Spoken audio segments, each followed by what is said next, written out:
Diarios de Colón, first journey. This is the first voyage, and the losses and road, taken by Admiral Don Cristobal Colón when he discovered the East Indies, briefly set down, without the preface which he made to the kings, which goes thus in letters, in the name of our Lord Jesus Christ, because most Christian and very high and excellent, and very high and excellent, and very high and excellent, and very powerful princes, king and queen of the Spaniards and islands of the sea, our lords, in this year 1492, after your highnesses had brought an end to the war with the Moors, who reigned in Europe, and ended the war in the great city of Granada, where this present year, on the 2nd day of the month of January, by force of arms, we saw raise the Royal, standards of your highnesses on the towers of the Alhambra, which is the fortress of the said city, and saw the Moslem king go out of the gates of the city, and kiss the hands of your highnesses, and of the prince my lord, and then in this same month, by information that I had given to your highnesses about the lands of India, and a prince who is called Grand Khan, which wants to say in our romance King of Kings, how many times he and his predecessors had sent to Rome to ask doctors in our holy faith, so that they teach us in it, and that the Holy Father never provided them, and so many people were lost falling into idolatry, and receiving in themselves sects of destruction, your highnesses, as Catholic Christian princes, and loved ones of the holy Christian faith, and its increasers, and enemies of the sect of Mohammed, and all idolatry and heresies, thought to send me, Christopher Columbus, to these said journeys of India to see those princes, and the people and lands, and their disposition, and everything, and the way that could be had fought their conversion to our holy faith. And they ordered me not to go by land to the east, where men are wont to walk, but only through the way of the west, where until now we do not know with certainty that anyone has passed. So, after having cast out all the Jews from all your kingdoms and lordships, in the same month of January, your majesties ordered me that with sufficient armed forces I go to the said parties of India, and for this they did great favours to me, and ennobled me, which henceforth I will call it Don, and be Admiral, Major of the Sea Oceana, and Viceroy and Perpetual Governor of all the islands and mainland that I discover and win, and from here on discover and win in the Sea Oceana. And so happened my greatest son, and he so from degree to degree for ever. Never, when Admiral Columbus left the city of Granada to go and discover the Indies, I left the city of Granada 12 days from the month of May the same year of 1492 on Saturday. And I came to the village of Palos, which is a seaport, where I armed 3 ships very suitable for such a task. When did the Admiral depart from the port of Palos for his discovery? And I departed from the said port. Very it was well stocked with many supplies and numerous people from the sea, on the 3rd day of August, in the said year on Friday, shortly, before the sun rose by half an hour, and I set out along the route of the Canary Islands, which belong to your highnesses, which are located in that Pacific Ocean. From there I would take my departure, and sail so far that I could reach the Indies, and deliver the embassy of your highnesses to those princes, and fulfill what they had ordered me to do. And for this I thought of writing all this trip very timely, day by day, everything that I did and saw and passed away, as is seen forward.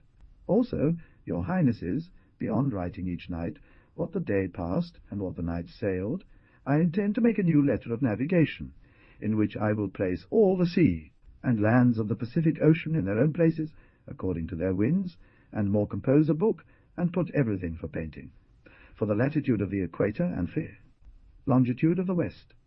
And we sailed with strong winds for 60 miles in the southern direction until sunset on Friday, August 3rd, 1492, after to the southeast and south, 4th of the southwest, which was the way to the Canary Islands.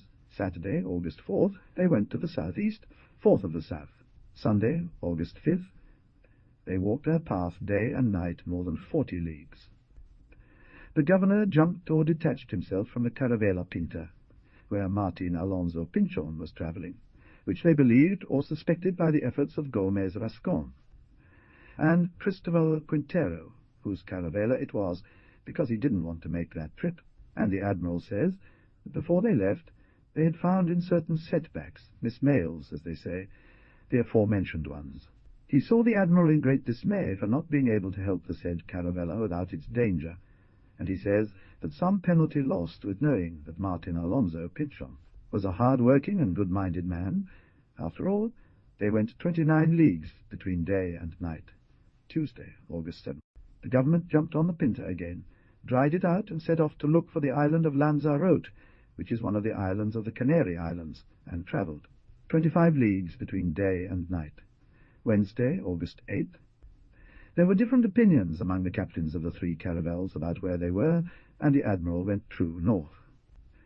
And I would like to go to Gran Canaria to leave the Caravela Pinta, because it was ill-equipped by the governor and leaked water, and I would like to take another one there, if I found it.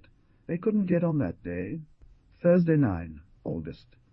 Until Sunday night, the admiral could not take the island of La Gomera, and Martin Alonso stayed in those Gran Canaria coast at the order of the admiral, because he could not sail. Afterward, the admiral returned to the Canary Islands, or Tenerife, and seasoned very well Pinta with much effort and diligence of the admiral, Martin Alonso, and others, and others, and others. Last came to La Gomera. They saw a great fire emerge from the mountain range of the island of Tenerife, which is very high in a great way.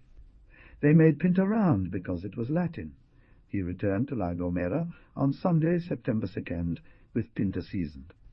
Tell the admiral that many honourable Spanish men swore that they were in La Gomera with Dona Inés Peraza, mother of Gil Peraza, who later became the first Count of La Gomera, who were inhabitants of the island of Iron, that each year they saw land to the west of the Canary Islands, which is to the west, and others from La Gomera made the same affirmation with an oath. Here the admiral says that he remembers that, when he was in Portugal in 1484, one came from the island of Madeira to the king to ask for a caravella to go to this land, which they say who swears that every year they see it in another way. And also he says that he remembers that they said the same in the Azores Islands, and all these in one voyage and in one way as a sign and in one greatness, having taken on water and wood and meat, and the rest that the men had left in La Gomera for the admiral when he went to the island of Gran Canaria to load the caravel's Pinta. And Nina, finally, on Thursday, 6 September, they hoisted sail from the said island of La Gomera with their 3 caravels. Thursday, September 6th. The same day in the morning she sailed from the port of La Gomera and took the turn to go on her journey, and knew the admiral of a caravela that came from the island of Iron, which are 3 caravelas of Portugal for it to take. It had to be an envy that the king had by he gone to Castile, and went all that day and night in calm, and found in the morning between Goa and Tenerife, Friday, September 7th. All Friday and Saturday until 3 hours at night was in calmness. Saturday, September 8th, 3 in the morning. On Saturday the wind began to blow from the northeast, and took its course and walked towards the west. He had a lot of waves in front of him that were in his way, and they would walk 9 leagues that day with their night. Sunday, September 9th, they walked 15 leagues that day, and agreed to count fewer than the ones they had walked, because if the journey was long, the people wouldn't be scared and faint. During the night he travelled 120 miles, at an average of 10 miles per hour, which corresponds to 30 leagues. The sailors were not doing well, drifting off on the 4th day from the northeast, and even by the halfway point, for which the admiral often scolded them. Monday, September 10th. That day and night they walked 60 leagues, 10 miles an hour, which are 2.5 leagues, but he counted only 48 leagues, so that the people would not be surprised if the journey were long. Tuesday, September 11th. That day they sailed to their course, which was the Guest, and they went 20 leagues and more, and they saw a great mast of a ship with 120 tons, and they could not take it. They went about 20 leagues at night, and he counted no more than 10 and 6 for the reason mentioned above. Wednesday, September 12th, that day, on their way they travelled 33 leagues in night and day, counting less due to the said cause. Thursday, September 13th. That day, with its night, on their way, which was towards the west, they covered 33 leagues, and counted 3 or 4 less. The streams were against them. On this day At the beginning of the night the wind was from the northeast, and a little in the morning. Friday, 14 September, they sailed that day to the west with their night, and they travelled 20 leagues, fewer than a few. Here the people of the Caravela Nina said they had seen a sea-gull and the tail of a junco, and these birds never go away from land when they are more than 25 leagues. Saturday, September 15th. They sailed that day with their night 27 leagues towards the west, and a few more. And during this very first night of their voyage they saw fall from heaven in the sea a wonderful branch of fire, which lit up for them 4 or 5 leagues. Sunday, September 16th. They sailed that day and the night towards the west. They would have walked 39 leagues, but counted only 36. On that day there were some clouds, he said.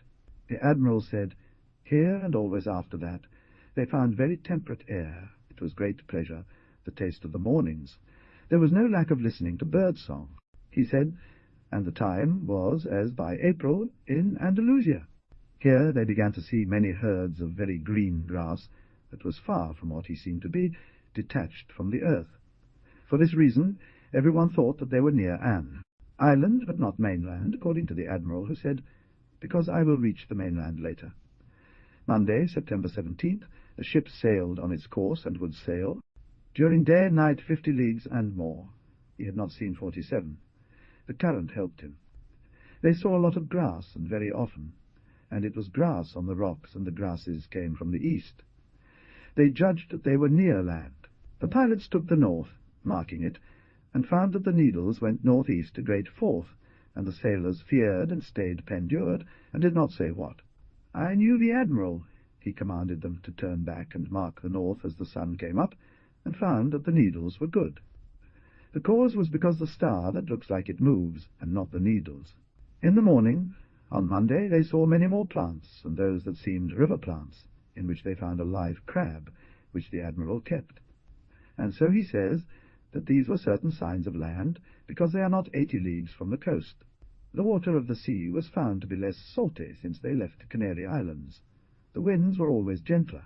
Everyone went very happy, and the ships, who could walk more, walked first to see if they saw land.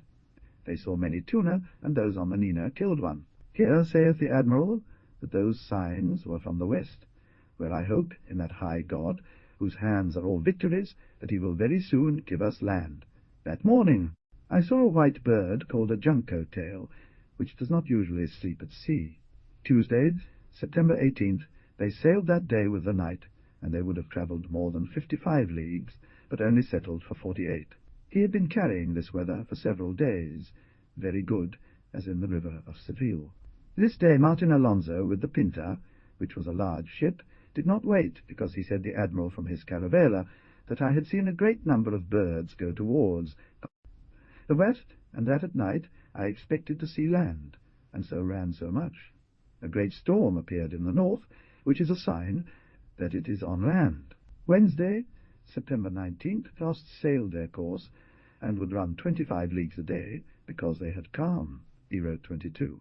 On this day at 10 o'clock, our albatross came to the ship, and in the afternoon saw another, which do not usually separate from 20 leagues of land.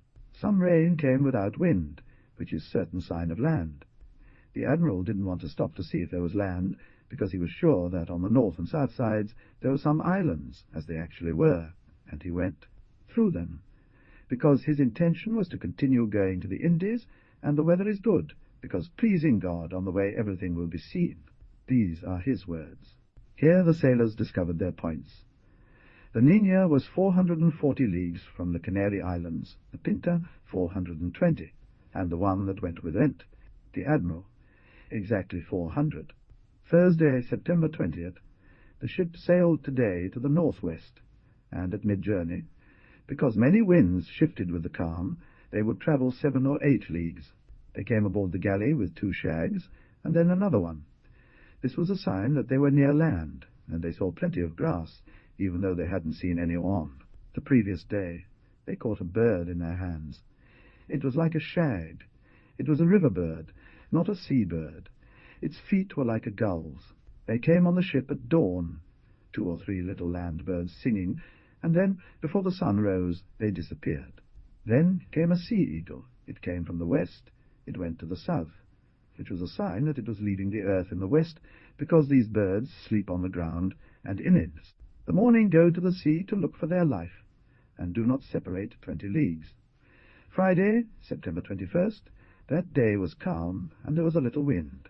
They walked from time to time, on the path and off it, for 13 leagues. In the morning they found so much grass that it seemed as if the sea had been covered with it, and it came from the west. They saw an albatross. The sea was very flat, like a river, and the winds were good. On Saturday, September 22nd, they sailed west, alternating sides. They would travel about 30 leagues. They didn't see much grass. They did see some gulls and another bird. Say here the Admiral, "This contrary wind was much needed for me, because my people were very encouraged to think that we would not fare well in these winds of the seas too." Returned to Spain. For a piece of day there was no grass, then very thick. Sunday, 23 September. He sailed to the northwest, and sometimes to the fourth north, and sometimes to his course, which was west, and would run 27 leagues.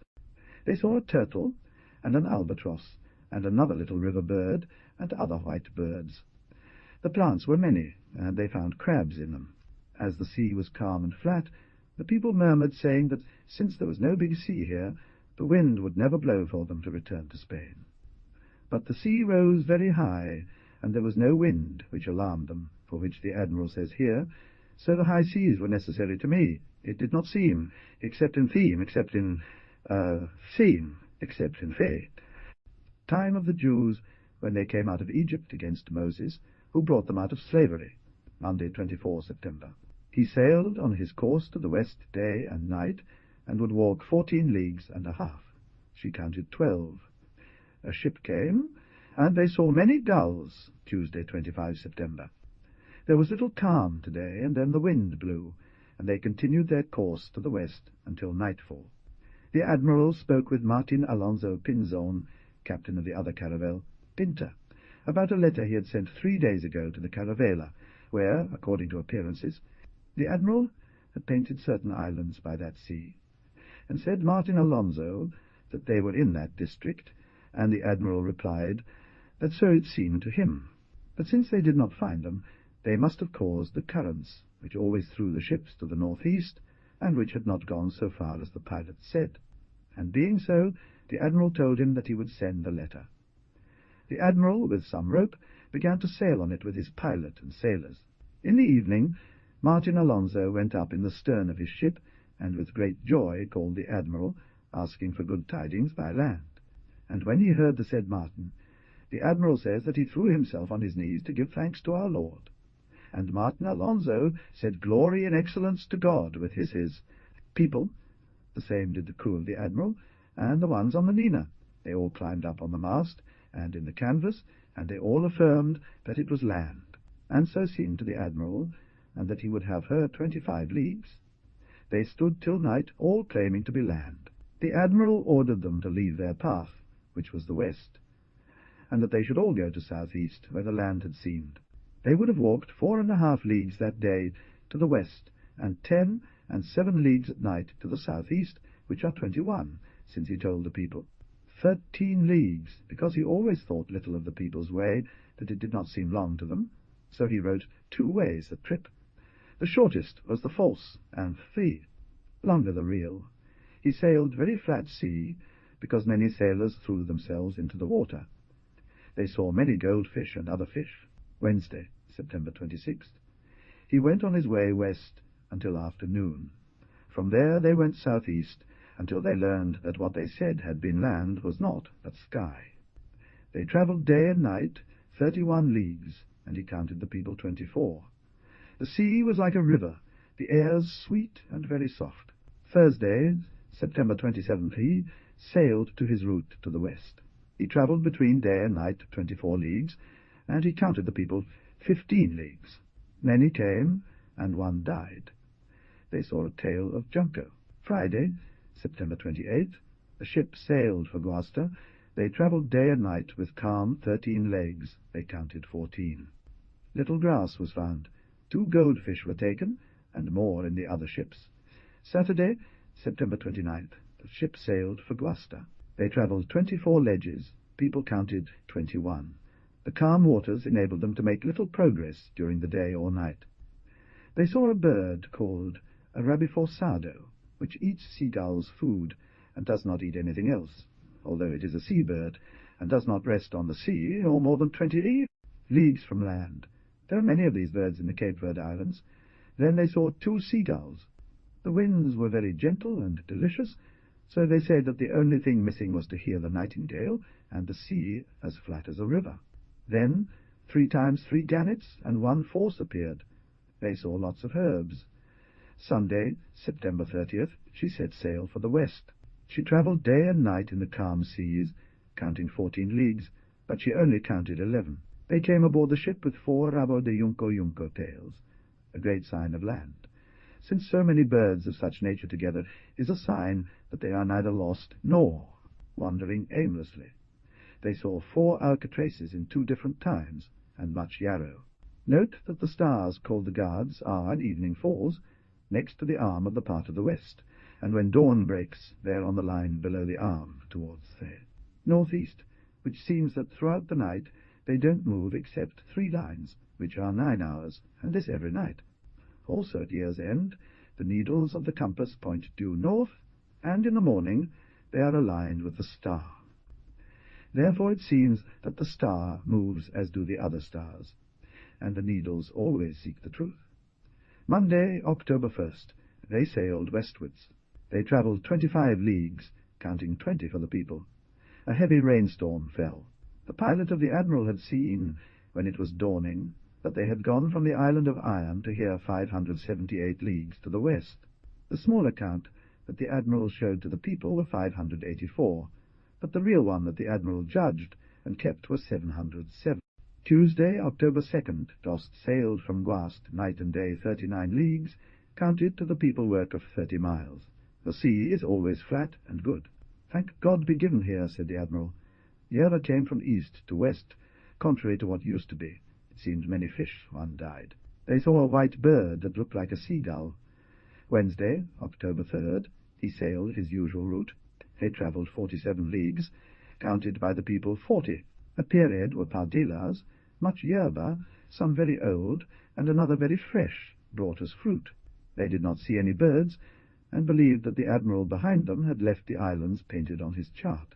Here is the text, translated from Spanish to English. Tell here the Admiral, who did not want to stop Barlaventeando last week, and these days that we have so many signs of land. Although he had news of certain islands in that district, because he didn't stop, since his goal was to go to the Indies, and if he stopped, say him that it would not be good. Since Thursday, October 4th, he sailed on his course to the west. They walked 63 leagues between day and night, counting 46 for the people. More than 40 pardales came together with 2 alcatraces, and one of them received a punch from a boy on the caravella. A rabiforzado and a white one like a seagull came to the now. Friday, October 5th, they sailed on their way. They walked 11 miles an hour. Day and night they would walk 57 leagues, because the wind had died down a little during the night, he told his men 45. The sea was calm and flat. To God give thanks, many thanks be given. The air was very sweet and temperate, no weeds, many seabirds, and many gulls flew in the ship. Saturday, October 6th, he sailed his way to the west, or guest, which is the same thing. They had travelled 40 leagues between day and night, counting 33 leagues for the people. This night Martin Alonso said it would be good to sail to the 4th of Guest, on the part of southeast, and the Admiral seemed that not. I thus said to Martin Alonso the island of Cipango, and the Admiral saw that if they strayed from the course they could not so soon land, and it was better once to go on. Shore, and then to the islands. Sunday, October 7th. The Guest sailed at her own course for 12 miles, 2 hours after, 8 miles. She would have gone another hour with the sun, counted 23 leagues to the people, of which there were 82. On this day, as soon as the sun rose, the caravella Nina, which was ahead because it was a sailing vessel, and those who could walk more quickly went in front to see land. First, for the joy of the mercy that the kings had promised to him who saw it first, hoisted a flag at the top of the mast, and fired a cannon as a sign that they were seeing. land, because this is what the admiral had ordered. Also ordered that at sunrise and sunset all the vessels should join themselves to him, for these 2 times are more proper for his purpose, because the humours give more room to see more letters. Late in the evening they saw no land, as those on the Caravella Nina thought that they had seen, and because so many birds were passing from the north to the southwest, it was believed that they might be going to sleep or take refuge from the winter, which in the lands from where they came must surely come, because the admiral knew that most of the islands discovered by the Portuguese were discovered by means of the birds. For this reason the admiral agreed to leave the way of the east and put the bow towards the west with determination to walk 2 days through that path. This started an hour before the sun came out. They would walk all night 5 leagues and 23 of the day. They went all 28 leagues, night and day, Monday, October 8th. They sailed to the west and travelled between day and night 11 or 12 leagues, and at times they seemed to have gone 15 miles an hour, if the letter is not lying. They had the sea like the river in Seville, God be praised, says the admiral. The winds were very pleasant, as they are in April in Seville, which is a pleasure for them. So fragrant are they. The herbs seemed very fresh, many wild birds, and they took one that were running towards the southwest, with cranes, ducks, and a single albatross. Tuesday, October 9th, the ship sailed towards the southwest. It sailed for 5 leagues. The wind changed direction. It ran to the northeast for 4 more leagues. After this, at nightfall, it sailed for 22.5 leagues, counting from the crew 10 and 7 leagues. The whole night they heard birds passing by. Wednesday, October 10th, he sailed to the southwest. They travelled at 10 miles an hour, and sometimes 12, and a few times 7, and between day and night 59 leagues, counted people 44 leagues no more. Here the people could not bear it any more, complaining of the long trip, but the admiral did his best, giving them good hope of the benefits they might obtain. And he added that it was more grumbling than necessary, because he had come to the Indies, and so would continue until he found them with the help of our Lord. Thursday, October 11th, they sailed for the southwest. There was a great deal of sea in front of them, much more than they had encountered during all their journey. They saw parakeets, and a green junco near the ship. They also saw people on the Caravel Pinta, holding a stick and a pole that appeared to be made of iron, and a piece of cane and another plant that grows in the ground as well. As a tablet, the people on the Caravel Nina also saw other land signs and a stick full of seeds. With these signs they all breathed and felt happy. They walked 27 leagues on this day until sunset. After the sun had set, they sailed for their first destination in the west. They would walk 12 miles per hour, and 2 hours after midnight they would walk 90 miles, which is 22 leagues and a half. And because the Caravella Pinta was faster than the admiral's ship, it sailed ahead of the admiral, spotted land, and waved as ordered by the admiral. This land was first seen by a sailor who said he was Rodrigo de Triana. Since the admiral at 10 p.m., while at the stern castle, saw fire, although, as it was so closed, he did not want to assert that it was land, but called Pedro Gutierrez, King's deck reposter, and told him that it seemed like fire, that he look himself, and so he did, and saw her. I also thank Rodrigo Sanchez de Segovia, who the king and queen sent with the Armada as lookout, who did not see anything, because he was not in a place where he could see it. Since the admiral said so, he saw once or twice, and it looked like a candle of wax that rose up and lifted itself, which to a few seemed to be an indication of land, but the admiral was sure that it was near land. Therefore, when they said the hail, which they used to say, singing in their way all the sailors and found themselves all, begged and warned the admiral that they would do good, guard to the castle of the bow, and looked well by the earth, and that he who said first that via land would give him then a silk vest without the other gifts that the kings had promised, which were 10,000 maravedis of duty to whom first saw it. 2 hours after midnight the land came into view, which was 2 leagues away. All the sails were taken down, and they set the jib, which is the big sail, without a tiller, and went to anchor, sailing by the day until Friday, when they reached an island of the Lucayan Islands, called in the Indian language Wanahani. Then they saw naked people, and the admiral went on land in the armed boat, and Martin Alonso Pinzon, and Vicente Enis, his brother, who was captain of La Nina. The admiral took out the royal standard, and the captains with 2 flags of the Green Cross, which the admiral carried on all the ships as a sign, with an F and a Y on top of 5, each letter of his crown, one from a cross and another from another. Having landed, they saw trees very green, and a lot of water and fruit of many kinds.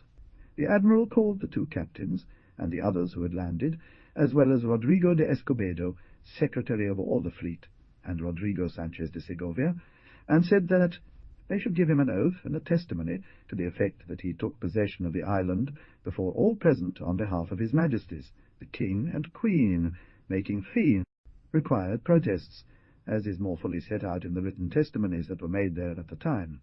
Then a great many people from the island gathered there. This which follows are formal words of the admiral in his book on his first voyage and discovery of these Indias. I, he says, because we would have had much friendship, because I knew that it was a people who would best be freed and converted to our holy faith with love, I gave some of them a few red caps and beads to wear around their necks, and many other little trinkets that weren't worth much, which they all enjoyed very much. They were so happy that it was amazing. Then these people came to the ship's barges where we were swimming, and brought us papayas and cotton thread in balls and azagayas and other things, and they traded them for other things that we didn't give them, like little glass countesses and clapperboards. In short, everything was taken and given of what they had in goodwill. But it seemed to me that they were very poor in everything. They walked all naked like their mothers gave them birth, and also the women, though I did not see more than one very young girl. And all those that I saw were all young men, who didn't show me anyone older than 30 years, very well built, of very beautiful bodies and very nice faces, the hair thick, almost like silk of a tail-comb, and short. Their hair grow above the eyebrows, except for a few behind that grow long, which they never cut. They are painted black, and their colour is like that of canaries, not black or white, and they are also painted white and red, and some others do not paint at all.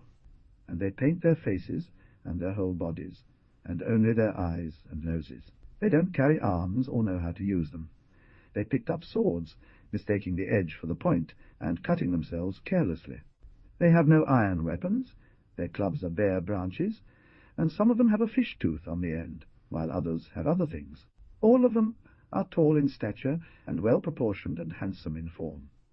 I saw some who had signs of sickness on their bodies, and I signalled them what that was, and they showed me how people from other islands came there, wanting to take them away, and defend themselves, and I thought, believe me, that here come from the mainland to take them as prisoners. They will be good servants, and of good intelligence, which I see very soon say everything you told them. And I believe that they would become Christians slightly, who I thought had no sect. I, pleasing the Lord, will take 6 here to your altars to learn how to speak. No beast of any kind saw, except for parrots on this island. These are all words of the Admiral. Saturday, October 13th. Many fine young men came to the beach after daylight, as I have said. All of them were tall and very handsome in appearance, their hair not curly, but running down in long locks and thick like silk from a horse's tail, and all of them with wide fronts and heads, and the very beautiful eyes, and not small, and neither one tight, except for the colour of the canaries. Nor is it to be expected anything else, because lest Agreste, with the island of Fierro, in the Canary Islands, so a line, the legs very derechas, all by hand, and not belly, but very well done.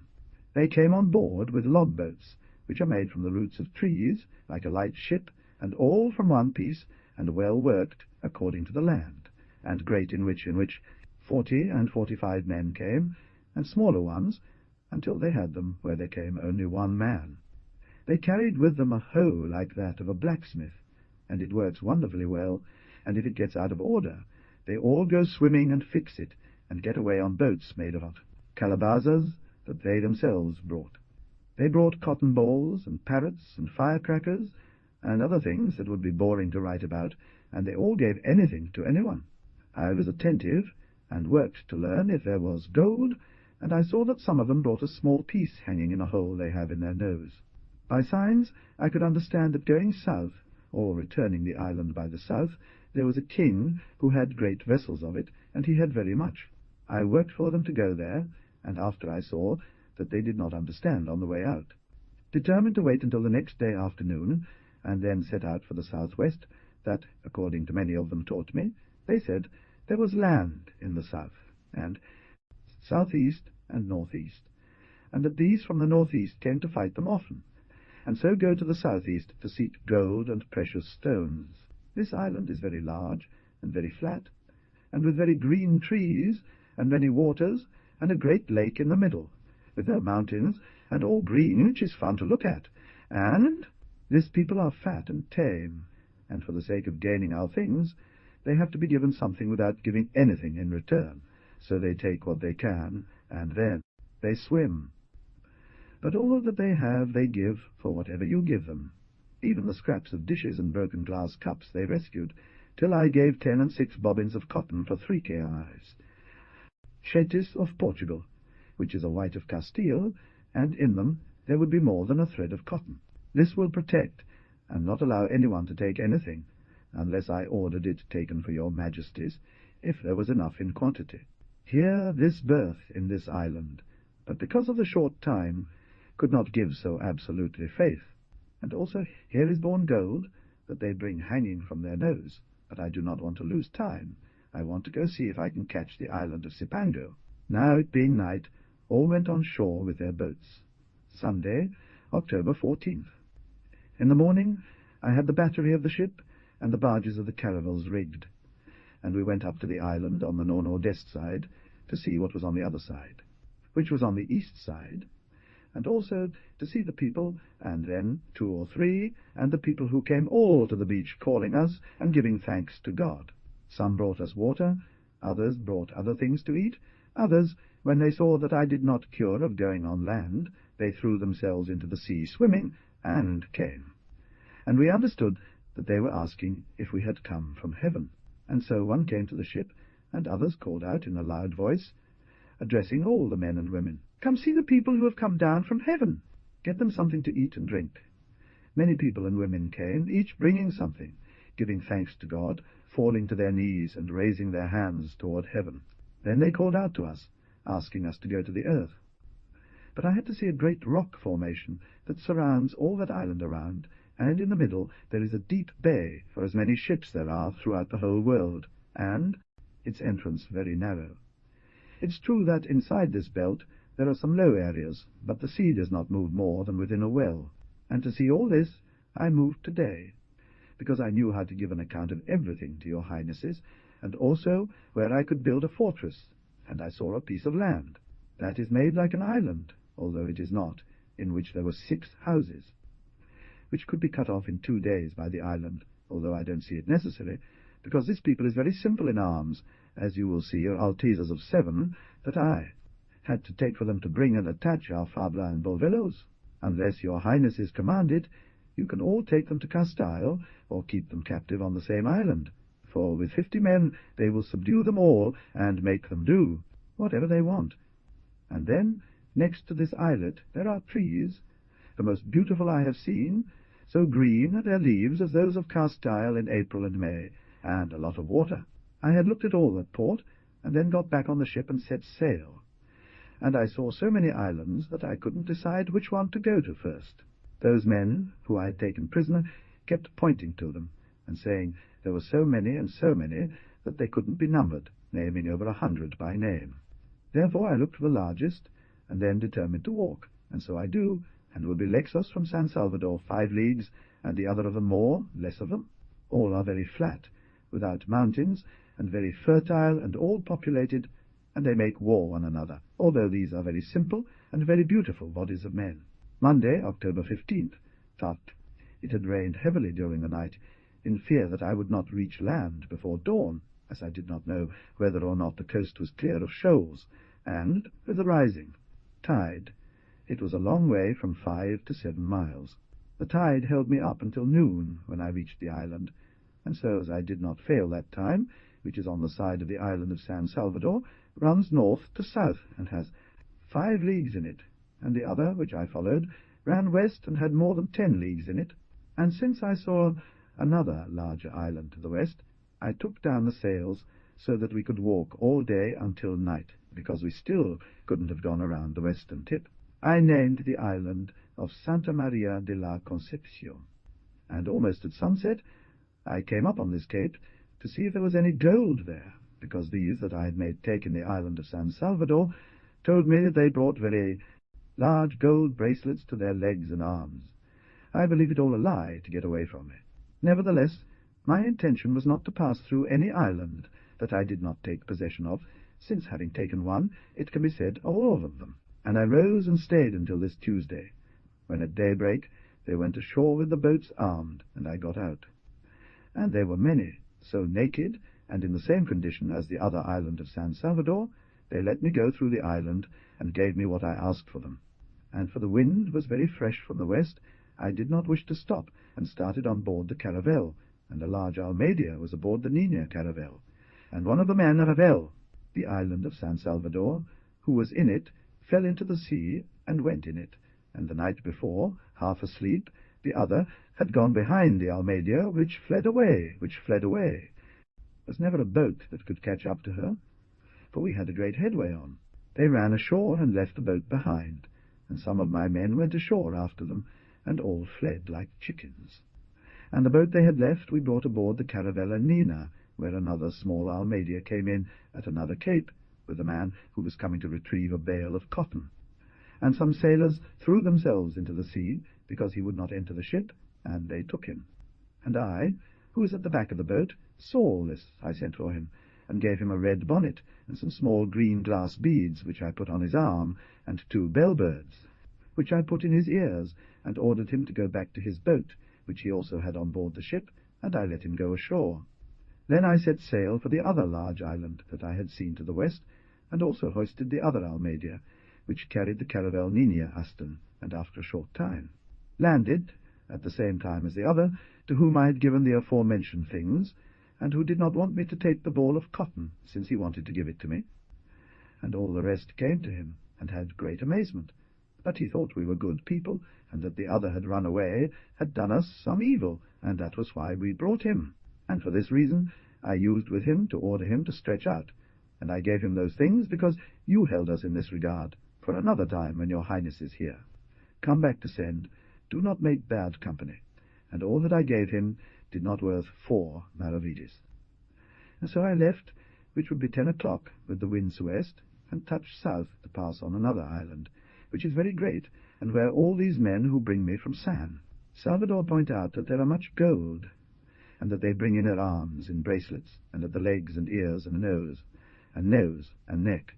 And there is this island of Santa Mary to this other 9 leagues lest-to-gesta, and runs all this part of the island north-south-east, and it seems that well would have on this coast more than 28 leagues on this side, and it is very flat, without any mountains, as those of San Salvador and Santa Maria, all beaches without rocks, except that there are all some rocks close to the land, under water, where it is necessary to open an eye when you want to come up, and do not come much above the ground, although the waters are always very clear, and can be seen at the bottom.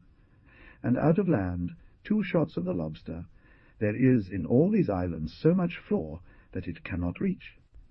These islands are very, the text translated to English is green and fertile, with very sweet air, and there may be many things that I do not know, because I do not want to stop in order to explore and walk around many islands to find gold.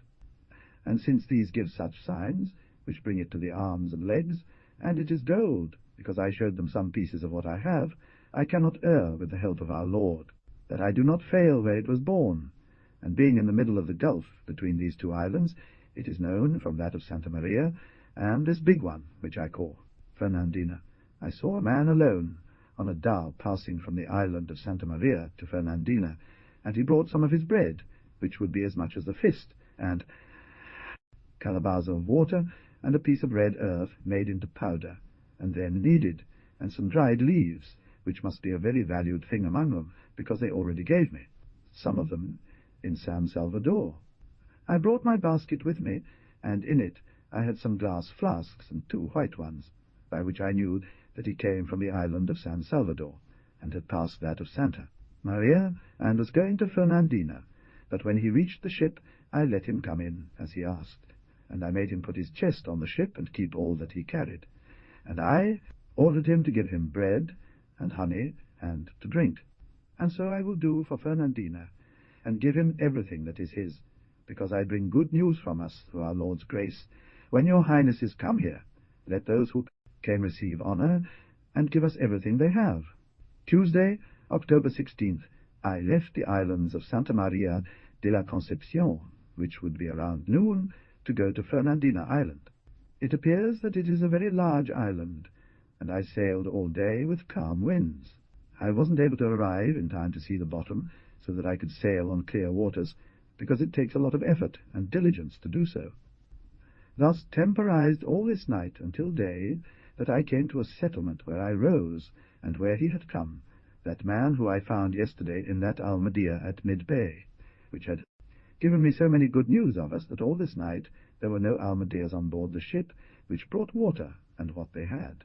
I would send a portion to each one of them, that is, some little stories, 10 or 12 of them in a line on a glass tray, and some little bells made of brass, such as these, cost a maravedi each in Castile, and some small whistles, of which they had an immense affection, and also I would have them give them honey when they came aboard the ship. And then, at around a third of the way through, I beached the boat from the ship on land for water, and they were very happy to show my people where the water was, and they themselves brought in barrels filled with water, and had great fun making us happy.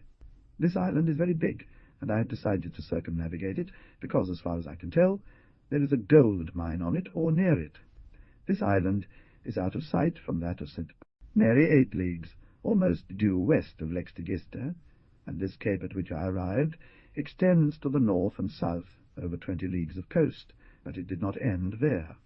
Now, as I write this, the wind is from the south to blow against us, to sail around all of the island, and work until we find Samaote, which is the island or city where there is gold, which is what everyone who comes here on the ship says, and those from the island of San Salvador and Santa Maria told us.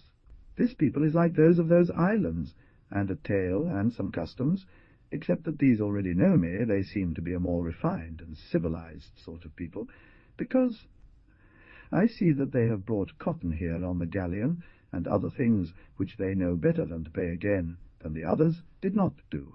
And even in this island I saw cotton clothes like veils, and the people most willing, and women bring by their front body a cotton thing that barely covers his nature. It is an extremely green and flat island, with a fertile soil, and I have no doubt that they can sow and harvest grain throughout the year, as well as other things.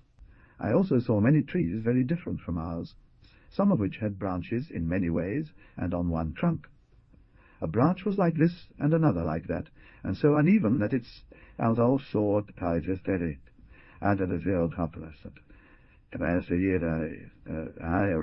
the greatest wonder in the world to see how different one is from another.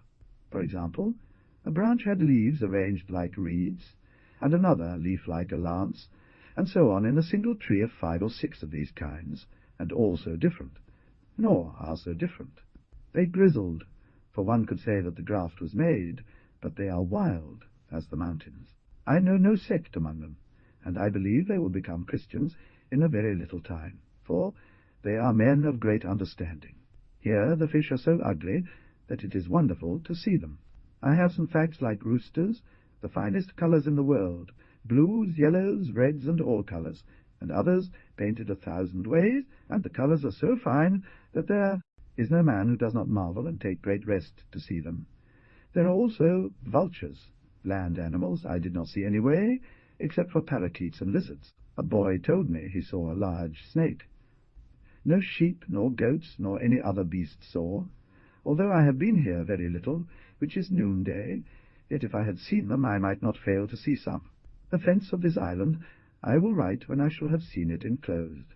Wednesday, October 17th, at noon I left the town where I was encamped, and from whence I took water to go round this Fernandina island, and the wind was southwest and southerly, and as my will was to follow this coast of that island where I was south, because so it runs all Norna Rest and Sasuist, and wanted to take the said path from south, and southeast, because that part all these Indians that I bring, and others who I see signs in this part of the south, to the island which they call Samut, where is gold, and Martin Alonso Pinchon, captain of the Caravela Pinta, in which I commanded, to the 3 Indians who came to me and told me that one of them was very certain to have informed me that he would leave the island by the north-northwest soon.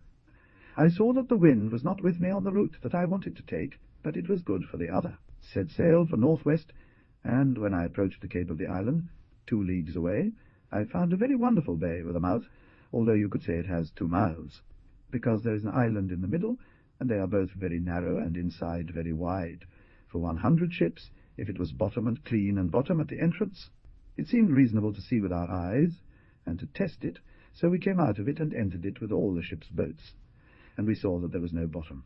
And because I thought, when I saw it, that it was the mouth of some river, I had sent to bring barrels for water, and on land I found 8 or 10 men who came to us, and very close showed us the population, where I put people to get water, one part with weapons, others with barrels, and so they took it, and because it was leaching, I stopped for 2 hours. At that time I went through those trees, which were the most beautiful thing to see than anything else that has been seen, seeing so much grass in such a degree as in the as in the month of May in Andalusia, and all the trees are so distorted from ours as the day is from the night, and thus the fruits, and so the herbs and stones, and all things.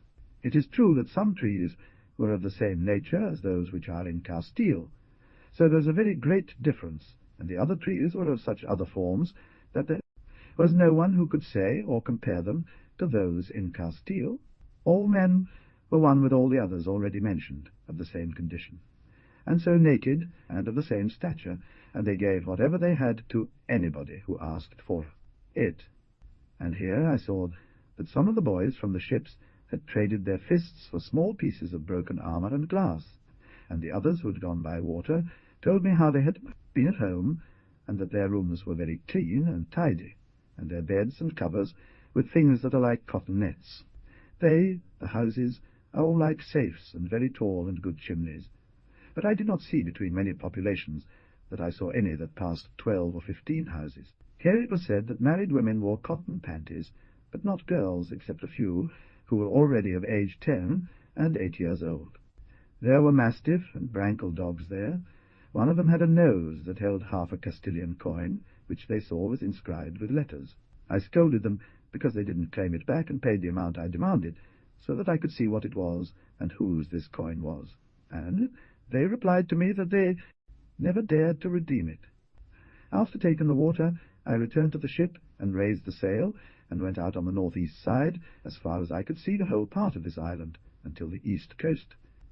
And afterwards all these Indians turned back to say that this island was not bigger than the island Samt, and it would be good to turn back, for being in her she would have more luck. There the wind was more calm, and began to blow from good west, which was against where we had come, and so I turned and sailed all this past night to Leicester's west, and went alle, Leicester everything, as when Al south, and this to keep away from land, because it made very big closure, and the weather very heavy. It was little, and did not allow me to reach the land to rise. So this night rained very strong after midnight till almost day, and yet it is still not cloudy to rain, and we at the end of the South Island, where I hope will come out, until it gets light to see the other islands where I have to go. And so all these days, since I am in these Indies, has rained little or much. Your Majesties believe that this is the best and most fertile land, with a moderate climate and flat terrain in all of the world. Thursday, October 18th, after dawn. I followed the wind and sailed around the island as much as possible, but I did not go on land, and when it was getting light again, I set sail. Friday, October 19th. As the dawn rose, I raised anchor, and sent the Caravel Pinta due east and southeast, and the Caravel Nina due southwest. I, with the Nao, went southwest, and having given orders that they should make a circuit till noon, and then shift their sails, so as to bring them round to me before 3 hours had passed, we saw an island on our left hand, which we anchored against. and we arrived there, all 3 ships, before noon, at the tip of the north, where it hazed an island and a stone shoal outside it. To the north, and another between him and the big island, which these men named San Salvador. That I brought the island Sao Mete, to whom I put the name Isabella. The wind was from the north, and we were at anchor in front of Fernandina Island, which I had left to the west. Then, after the island, the coast ran for 12 leagues to a point, and here I named it Cape Beautiful, which is on the western side. And so it is beautiful, round and very deep, with no low water outside of him, and at the beginning it is of stone and down, and further inside it is a sand beach-like almost. That coast is. And so I came up this Friday night until morning. This coast all, and the part of the island that I saw, is all almost a beach, and the island, the most beautiful island that I saw, which, if the others are very beautiful, this one is more. It is full of trees, and very green, and very large. And this land is higher than the other islands that fall, and in it some loftiness, not that it can be called a mountain, but rather something that clings to the other, and looks like many waters there in the middle of the island. From this part towards northeast it makes a large angle, and has many wooded areas, and very thick and very large. I wanted to go up in her to land on the ground and see so much beauty, but it was the low bottom, and I could not rise except along the shore, and the wind was very good too. Come to this cape where I now rose, which I called Cape Furious, because that is what it is. And I did not rise at that angle, and yet, because I saw, I could not but be astonished at the sight of that green and beautiful cape, as well as all the other things and lands.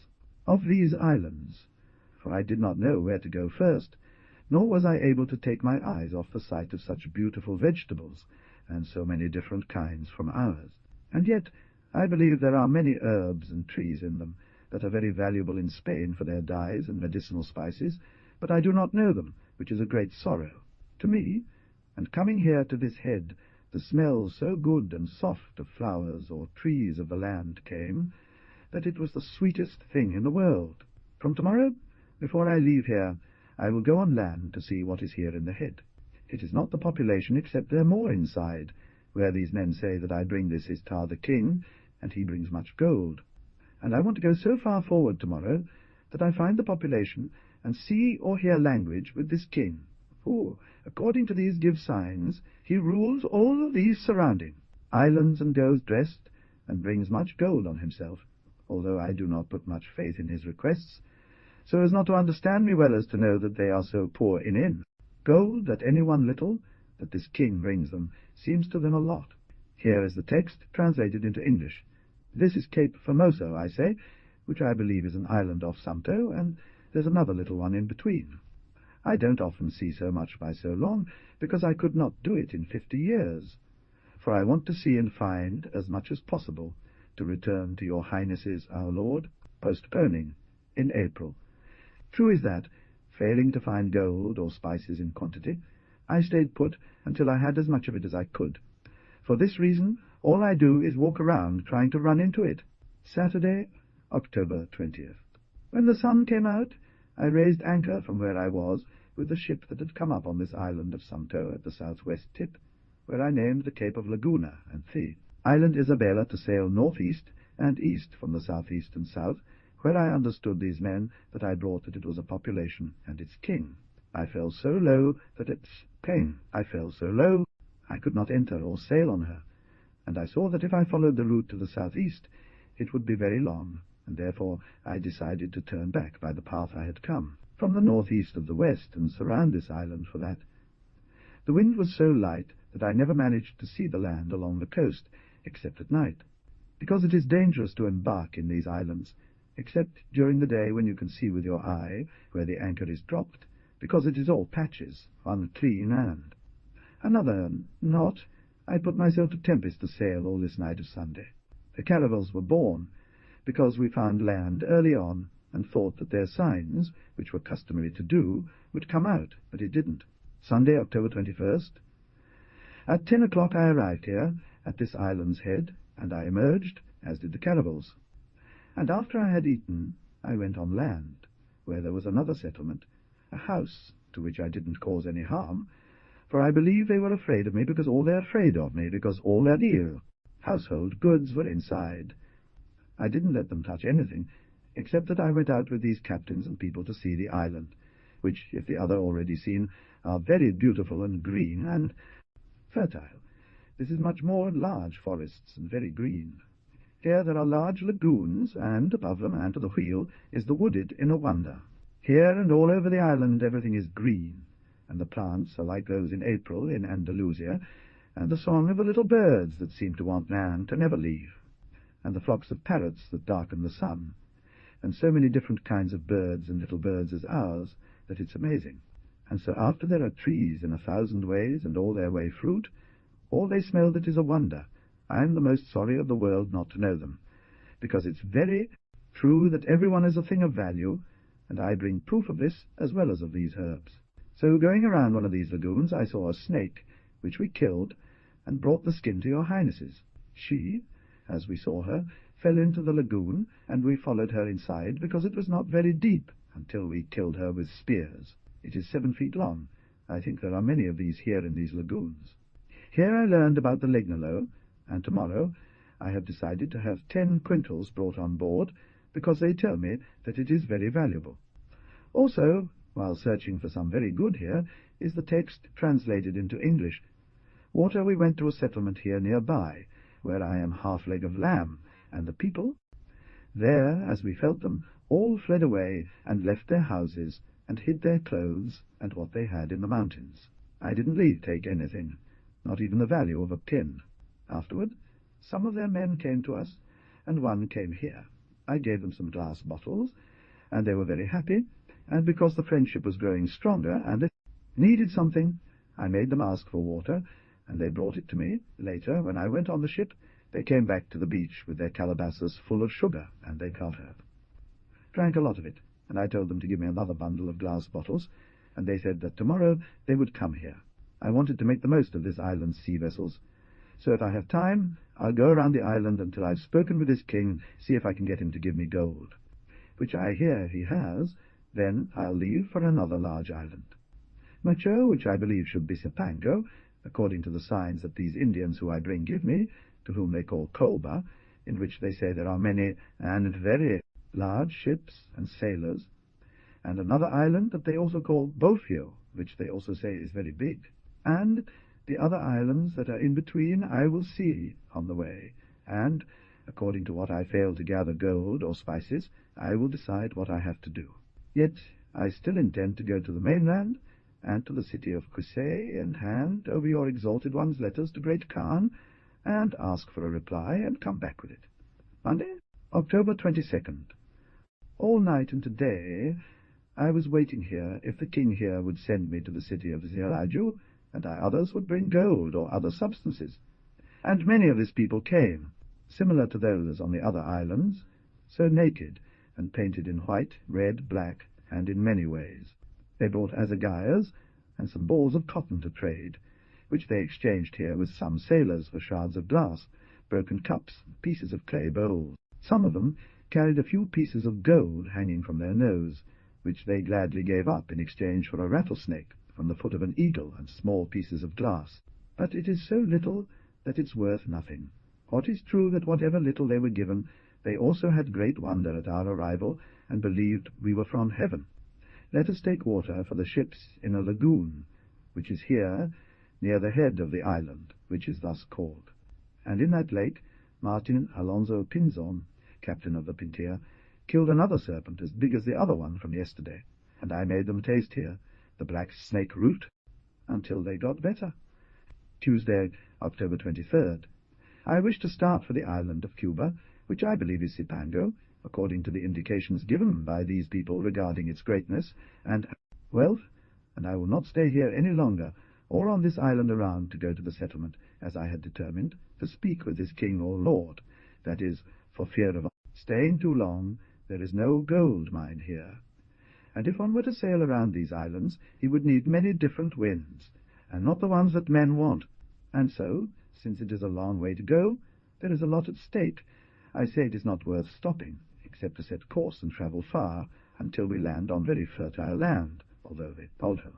My understanding is that this is very fertile in terms of spices, but since I do not know it, which causes me the greatest pain in the world, that I see thousands of ways of trees, each with its own way of bearing fruit and being green, now as in Spain in May and June, and thousands of ways of weeds with flowers, and all this was not known except more. This was not known except for this little plant called lino, which I also ordered to be brought on board the ship. I have much to report to your majesties, and I neither bring nor give the sail for Cuba, because there is no wind, save a dead calm, and it rains much, and yesterday it rained much without making any cold, before the day was warm, and the nights temperate, as in May in Spain, in Andalusia. Wednesday, October 24th, at midnight tonight, I cast off the anchor from Island Isabella at the point of the island, which is to the north where I was staying, in order to go to Cuba. I heard from this people that it was very large, and had a great deal of commerce, gold, spices, and big ships and merchants, and they showed me that on Friday morning I would reach it, and so I have it, because I believe that's the way it is, like all of the signs that made all of the natives from these islands, and those who I took in the ships. Because I do not understand their language is the island of Cipango, about which are told wonderful things, and in the balls that I saw and on the paintings of maps is her inn, this region, and so I sailed until the afternoon on the Guasudest, and in the morning the wind calmed down, and it rained all night long, and I was like this with little wind until past noon, when then the wind picked up and blew very gently, carrying away all my sails from the ship, master and 2 Genoas, and a trinquet, and a mizzen and a gaff sail, and the barge at the back. So I went down the road until, as the night fell, I arrived at Cape Verde on Fernandina Island, which is located in the southern part of the west. I stayed to the north, and travelled 7 leagues towards it. Since the wind was blowing hard, I didn't know how far I had walked, until I reached the island of Cuba, and I didn't want to continue walking during the night, because these islands are very foggy. I could find nothing all around except within the range of 2 arrows, and this was all, a rock and another sandbank, so that one can certainly not get up safely without sight. So I decided to lower all the sails except the trysail and sail with it, and after a while the wind increased very much, and made a long way in which he did not dare, and there was also a great cirrus and rain. I sent the trinquet in, and we did not sail 2 leagues tonight, etc. Thursday, 25th October. He sailed after sunrise to southwest until 9 o'clock. They would have gone 5 leagues. After that he changed course to northwest. They went 8 miles an hour from 1 past noon, and from there till 3 they went 44 miles.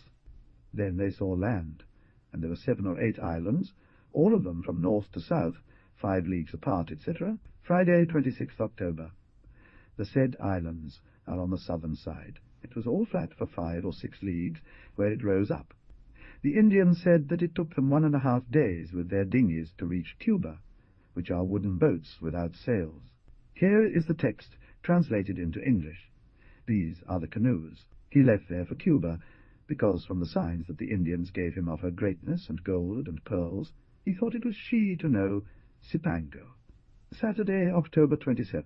He lifted anchor as soon as the sun rose from those islands, which he called the Sand Islands, for their little depth they had on the south side up to 6 leagues. He went 8 miles an hour until 1 o'clock in the afternoon to the southeast, and he would have gone 40 miles. Until nightfall he would have gone 28 miles on the same path, and before nightfall they saw land. They spent the night in shelter with heavy rain that fell. He walked on Saturday until sunset 10 and 7 leagues to the southeast. October 28th, Sunday. He left there in search of the island of Cuba towards southeast, to the nearest land of her, and entered a very beautiful and very safe river, with no low-lying areas or other inconveniences. And all the coast that he walked through there was very deep and very clean up to the ground. It had a river mouth of 12 brasses wide, and is very wide for volunteer. He appeared within, it says, at gun range. Tell the admiral that he has never seen anything so beautiful, full of trees, all bordered by the river, beautiful and green and different from ours, with flowers and fruit, each one in its own way. many birds and tiny songs that sing very softly. There is a great quantity of palm trees in another way than those of Guinea and ours, middle height and feet without that, shirt and leaves grates, with which they cover houses. The land is very flat. The admiral leaped onto the boat and went ashore, and came to 2 houses that he thought were fishermen's houses, and they fled in fear. And in one of them he found a dog that never barked, and in both houses he found palm fibre nets and ropes and hooks made from horns and strings of thick yarn, and other fishing gear, and many torches inside, torches inside. And he thought that there were many people gathered in each house. He commanded that we touch nothing of it at all, and so it was done. The weed was great, as in Andalusia in April and May. He found many verdolagas and bledos. She returned to the boat, and walked up the river for a good while, and it was, they say, great pleasure to see those vegetables and trees, and the birds that I could not leave, to return. Tell that island is the most beautiful that eyes have seen, filled with very good ports and deep rivers, and the sea seemed that never should rise, because the yerba of the faith. Beach arrived almost to water, which usually does not reach where the sea is brave. Until then I had not experienced in all those islands that the sea was brave. The island says that it is full of very beautiful mountains, although they are not very large in length, but they are high, and all the other land is high, in a way like Sicilia. It is full of water, as much as he could understand from the Indians who go with him, who he took in the island of Guanahani, which tell him by signs that there are 10 great rivers, and that in their canoes they cannot surround it in 20 days. When I went ashore with the ships, 2 almadias or canoes came out, and, since they saw that the sailors entered the boat and sailed to go to see the bottom of the river, to know where they were supposed to come out, the canoes fled.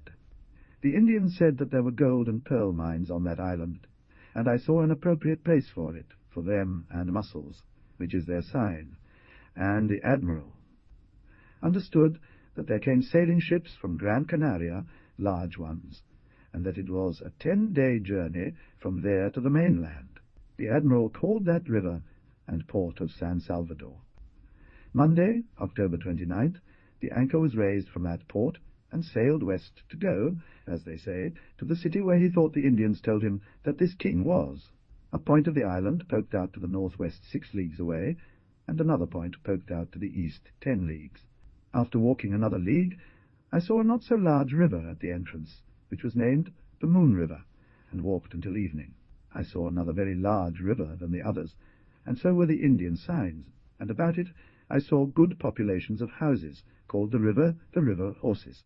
He sent 2 boats to a community, because he could not understand them, and one of them was an Indian that he had brought along with him, as they were already somewhat understandable, and showed that they were happy about the Christians.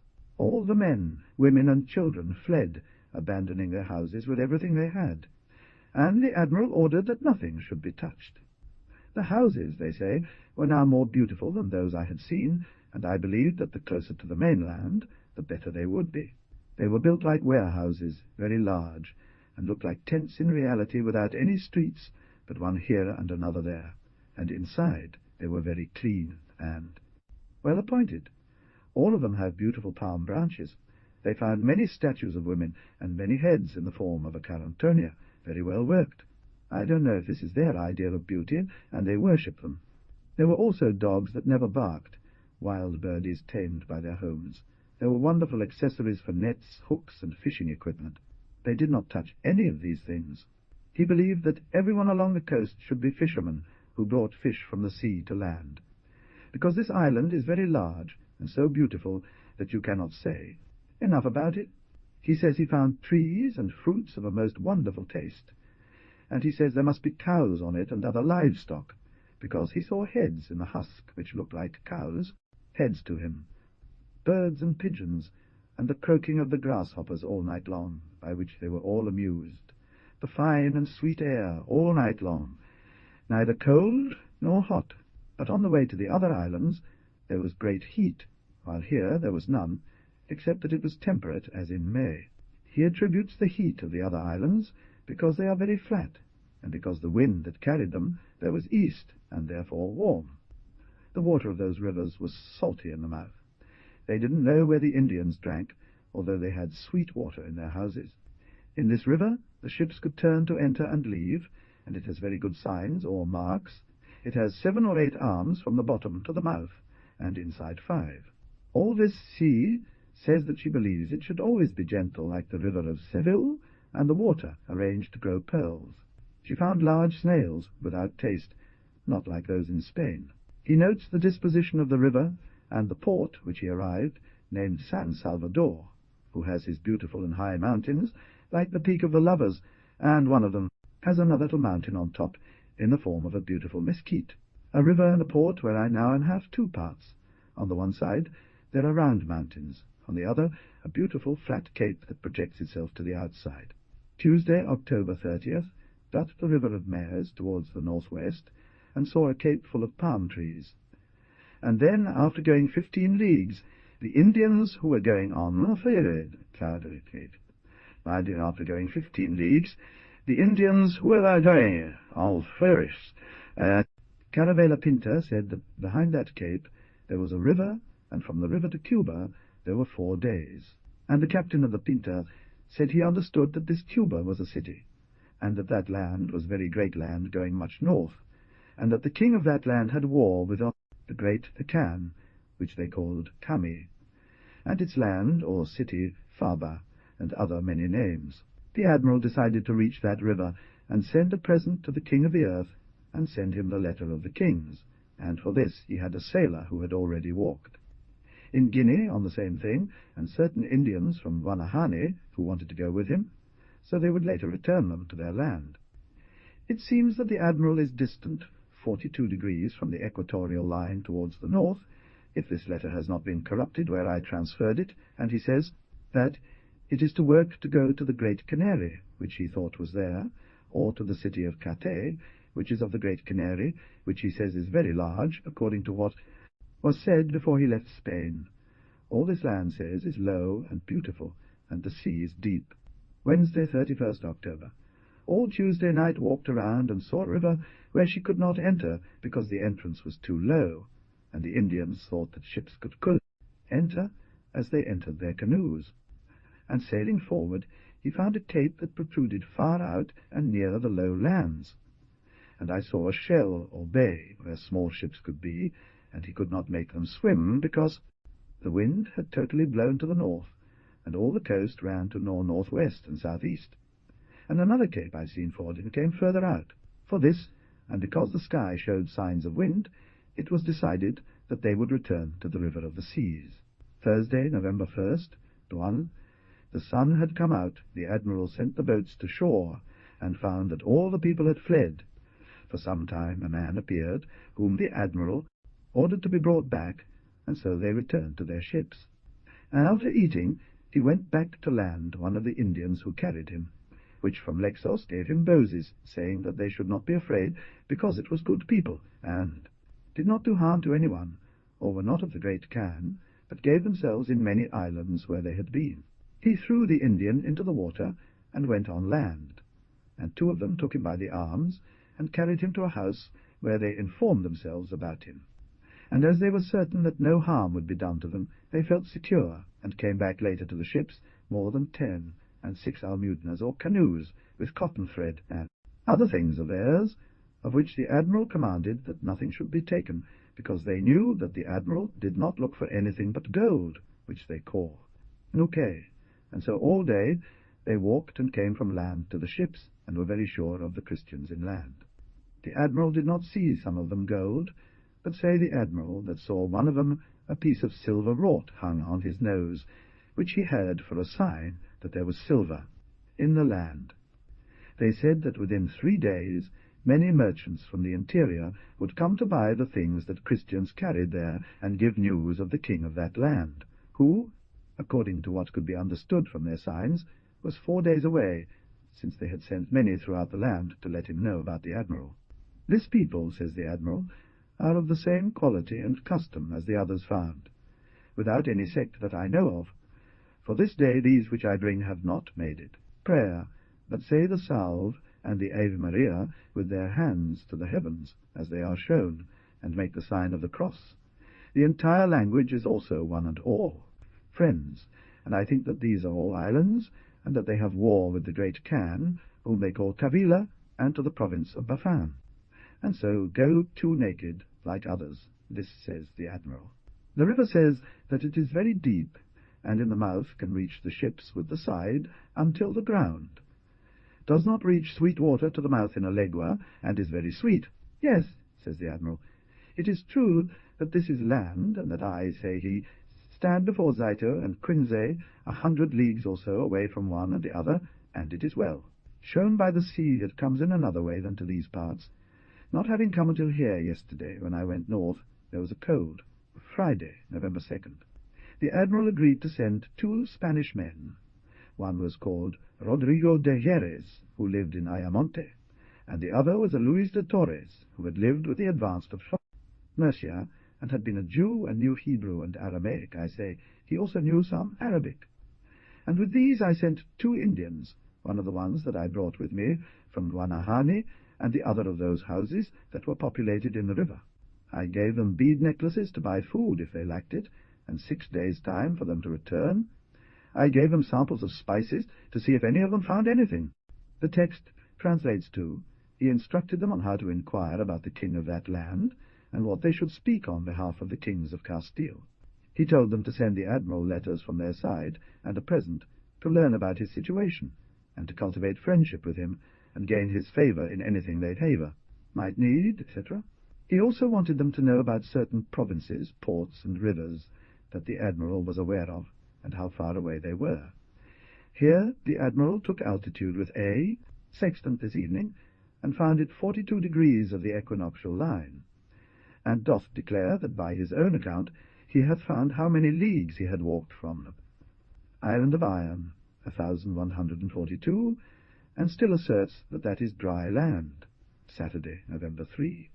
In the morning the admiral entered the boat, and as the river opened up into a large lake, there was a most remarkable harbour, very deep and clean of rocks, with a good beach, for putting ships ashore, and much wood for the ship's needs. Up to where we arrived at the fresh water, which would be about 2 leagues away, and he went up a little hill to find something of the land, and could not see anything, because of the great forest, which was very cool, fragrant, so that I say that there is no doubt that there are aromatic herbs. Tell that everything was so beautiful what I saw, that I couldn't tire of the eyes to see much beauty, and the songs of birds and paxaritos. Many palenques or canoes came on that day to rescue things of cotton thread and nets in which they slept, which are hammocks. Sunday, November 4th, soon after dawn, the admiral entered his boat and went ashore to hunt the birds that he had seen the previous day. After that, Martin Alonso Pinzon arrived with 2 pieces of cinnamon, and said that a Portuguese who was on his ship had seen an Indian carrying 2 big bundles of it. But he didn't dare to rescue it, because the admiral had put a penalty on that no one should be rescued.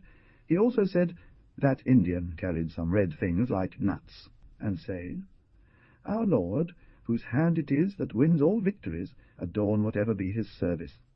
Say that a Native American said that the acai berry was good, for when they were in pain in their stomach. Tuesday, November 6th, yesterday evening, says the admiral, the 2 men that I sent to land came back and told me how they had gone 12 leagues in all directions before, reaching a settlement of 50 houses, where there would be more than 1,000 inhabitants, because many lived together in one house. These houses are like very large warehouses. They said they had received them with great pomp, according to their custom, and all, men and women alike, went to see them, and put them up in the best houses, those who came, to see them touch them, and kiss their hands and feet, marvelling and believing that they came from heaven, and so they made it known to them. They fed them with what they had. They said that when they arrived, the most respected people of the town led them to the main house, and gave them 2 chairs on which they sat. Then all of them sat down on the floor around them. The Indian who was with them announced to them the way in which Christians lived, and how good people they were. Then the men went out, and the women came in and sat down opposite them around them, kissing their hands and feet, watching whether they were flesh and bone like themselves. They asked them to stay with them at least 5 days. They showed them the cinnamon and pepper and other spices that the admiral had given them, and told them by sign that much of it was near there to the south, but that they didn't know if he had it. Seeing that they had no support in the city, they returned, and that if they wanted to give way to those who wanted to come with them, that more than 500 men and women would come with them, because they thought they were returning to heaven. However, a leader of the people, his son, and one of his servants came with them. The admiral spoke to them, made great honour of them, pointed out many lands and islands that he had in those parts, thought about bringing them to the kings, and said that he did not know what came into his mind, apparently from fear, and at night in darkness wanted to go to land. And the admiral said, because he had the ship dry on the ground, so as not to offend him, he let him go, saying that when it dawned he would return, which he never returned. They found many people along the way who were crossing their villages, men and women, with a brand in their hand, herbs to take their incense that they used to burn. They didn't find any population on the path except for 5 houses, and everyone made them the same respect. They saw many varieties of trees, herbs, and fragrant flowers. They saw birds of all kinds, except for quail and nightingales that sang, and doves, which were many. They did not see 4-legged beasts, save for dogs that they had not seen before. The land was very fertile and very cultivated with mammies and faxos, and many types of beans, just like our wheat, and with much cotton taken and spun and worked, and that in a single house they had seen more than 500 bolt, and that it could be had there each year 4,000 quintals, says the admiral, that he seemed to him that they didn't sow them, and that they give fruit all year round. They are very fine, they have a large capillus. All that people had was considered a cheap price, and they would give a big basket of cotton in exchange for a whip or something else you gave them. The admiral says, these people are very peaceful, and not at all belligerent, men and women naked as their mothers gave birth to them. Indeed, the women only have a small piece of cotton that covers their nature, and nothing more. And they are of very good obedience, nor too dark, save less than the Canary Islands. I have said, Your Excellency says here, the admiral, that, knowing the language of these people, devout religious persons, who later would all become Christians, and thus I hope in our Lord that you will decide on it with great diligence to turn back to the Church such great towns, and they will convert them as they have destroyed. Those who did not want to confess the Father and the Son and the Holy Spirit, after his days, that we all are mortal, he will leave his kingdoms in very peaceful state, and free of heresy and wickedness, and they will be well received before the Faithful, eternal Creator, to whom he pleads to give him a long life, and great increase in greater kingdoms, and dominions, and will, and disposition to increase the holy Christian religion, as well as it has been done here. Amen. I drew the ship from the mountain, and sent it out to sail on Thursday, in the name of God, to go south to seek gold, spices, and discover new land. All these are words of the admiral, who thought to leave on Thursday, but because he was blown by the wind, he could not leave until November, Monday, November 12th. He left the port and river of Mayors at dawn to go to an island that the Indians brought much, which was called Baraki, where, according to signs, the people took gold with a guide, candles at night on the beach, and then allegedly hammered it into bars. To get there you had to put your bow towards the east, 4 quarters south. After having gone 8 leagues down the coast in front, he found a river, and from there, walking another 4, he found another river that seemed very large, and larger than Fayet, another river than any of the others he had found. He did not want to stop or enter any of them for 2 reasons. The first and main one, because the time and wind were good to go in search of the said island of Bebek.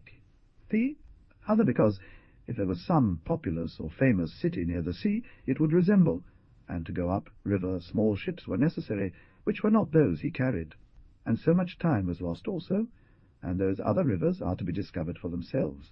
All that coast was peopled chiefly about the river, which he called River of the Sun. He said that on Sunday before, 11 of November, it had seemed to him that it would be well to take some men from those rivers to bring to the kings, that they might learn our language, to know what was in the earth, and that when they return they should be Christians' languages, and take on our customs and the things of faith. For I saw and knew, said the admiral, that this people has no sect, nor are idolaters, except very docile and not knowing what is wrong, or kill, neither to be taken away by any other, and unarmed, and so fearful that one of ours will go for 100 of them, though he mocks at them, and credulous and knowledgeable that there is a God in heaven, and firm that we have come from heaven, and very soon to pray any prayer that we tell them that they do not know the sign of the cross, so that your Highness is determined to make them Christians, which I believe will begin, and in little time will end the conversion of a multitude of peoples to our holy faith, taking great lordships and riches, and all their people from Spain, because without doubt there is a very large sum of gold in these lands, which is why these Indians that I bring from these islands places where they dig gold, and take it to the neck, ears and arms and legs, and are thick rings, and also rocks, and precious pearls, and an infinite spice. And in this river of Mares, from which I left this night, there is a great deal of myrrh, and more if one wants to make more, because the same trees they are planted easily. And there are many of them, and very large, and they have the leaf as a lentisk and the fruit, except that it is larger, so the trees as well as the leaves, as Pliny says, eyes, have seen in the island Io, in the Arch Islands. And I ordered to make blood many of these trees to see if they would spit resin to bring it, and, since it has always rained during the time that I have been on said river, and I have not been able to hear about it, except for very little that I bring to your Highnesses. And it may also be that this is not a good time to breed them, which I believe it is convenient at the time when the trees begin to come out of winter and want to throw the flower, and here they already have almost ripe fruit now. And also here there would be a great amount of cotton, and I think it would sell very well here without taking it to Spain, except for the large cities of Gran Canaria, will undoubtedly be discovered, and many others of other lords, who will have in said servitude your Highnesses, and where they will give them from other things of Spain and of our, the lands of the east, because these are ours to the west. And here there is also an infinite supply of linseed oil, although it is not a thing to make great quantities. But the shay is to be well understood, because they are not, except in the said island of Isio, and I think that from it take very 50,000 ducats, if wrong, I do not remember. And here, at the mouth of said river, there is the best port that I have ever seen, clean, wide, and deep, and a good place and foundation to build a village and fortress, and ships can come alongside the walls, and good soil, and high ground, and very good water. So yesterday there came a boat with 6 servants to board the Noe, and the 5 of them entered the ship. I ordered that they be stopped and brought on board, and afterward I went into a house which is near the river of the west, and they brought 7 women's heads, young and old, and 3 children. This is how I did it, because men behave better in Spain with women from their land than without them. For many other times has happened to bring men from Guinea, so that they learned the language in Portugal, and after returning, and thinking of taking advantage of them in their land, by the good company they had done, and gifts they were given, in gifts they were given, coming on land never seemed. Others didn't do it like that. So, having their wives, they will be willing to trade what is ordered to them. And these women also will teach our women their language, which is all in all of these Indian islands, and everyone understands each other, and everyone walks with their baskets on his head, which does not happen in Guinea, where there are many ways of languages that one doesn't understand the other. This evening came on board in an Almadeer the sailor of these women, and father of 3 sons, a male and 2 female, and said that I let him come with them, and I was very sorry for me, and now everyone is consoled with him, who are all to be relatives, and he is already a man of 45 years. All these words are formal from the Admiral. Say also above that it did not make some cold, and for this reason, that it was not good advice in winter to navigate the north to discover. He sailed on Monday until sunset, 10 and 8 leagues east-southeast, until a cape, which he named Cape Cuba, Tuesday, November 13th. This night all were at the rope, as sailors say, which is to walk with the breeze and go ahead. That is, till there was nothing to see but an opening of the Sierras, like between a mountain and another one, which he began to see when the sun went down, where 2 huge mountains appeared, and it seemed that the land of Cuba was being separated from that of Bohio. That's what the Indians who were with him said, by way of sign. Come the day broke, He cast his sails on land, and passed a point which seemed to him last night 2 leagues off, and entered into a great gulf, 5 leagues south-southwest, and had yet 5 leagues more to run to the head, where, between 2 great mountains, they made a cut, which he could not tell whether it was the entrance of the sea. And because I wanted to go to the island that they called Key, where, according to him understood, there was much gold, this island came out to the east, as I did not see any large population to put up with the rigours of the wind that grew more than ever to get there, he agreed to make himself to sea and walk towards the east with the wind that was north. They travelled 8 miles an hour from the time of that defeat until sunset, travelling 56 miles, which are 14 leagues east of the Cape of Cuba, and of the other land of Boyo, which remained to him at the back, starting from the tip of the above-mentioned gulf, he discovered in his opinion 80 miles, which are 20 leagues, and ran all that coast l'est-ouest and liaison-rust. Wednesday, November 14th. All night yesterday he went about in a crouch in Barloventuing, for he said that it was not fit to sail between these islands by night until he had discovered them, because the Indians whom he brought with him told him yesterday, Tuesday, that there were 3 days' voyage from the river Mears to the island of Bepec, which must be understood as being in their almadeers, which can go at the rate of 7 leagues an hour, and the wind also failed him, and having to go to the east he could not but make 4, the 4th point of the south, and because of other inconveniences, which he mentions, he had to stop till morning. As soon as the sun was up, he decided to seek out a port, since the wind had shifted from north to northeast, and if he could not find a port, he would have to turn around, and go back to the ports he left in Cuba. He reached land, having gone 24 miles east-southeast on that night, and went south miles to land, where he saw many harbours and islands and ports.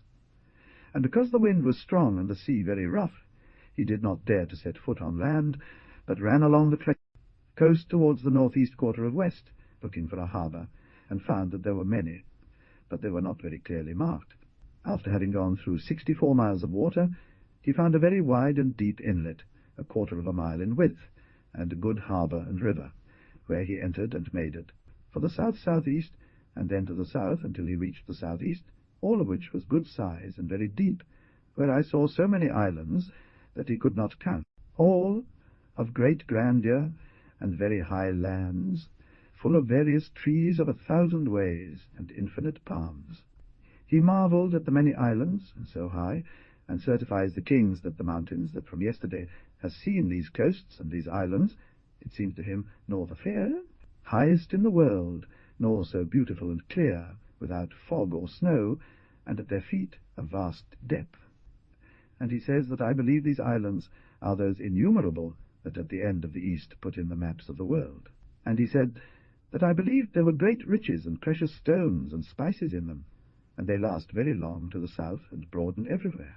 Pujo's names the Sea of Our Lady, and to the port which is near to the mouth of entry of those islands he put Prince's Port, in which he did not enter, but from without France, outside, until another turn that he gave on Saturday next week, as will be seen there.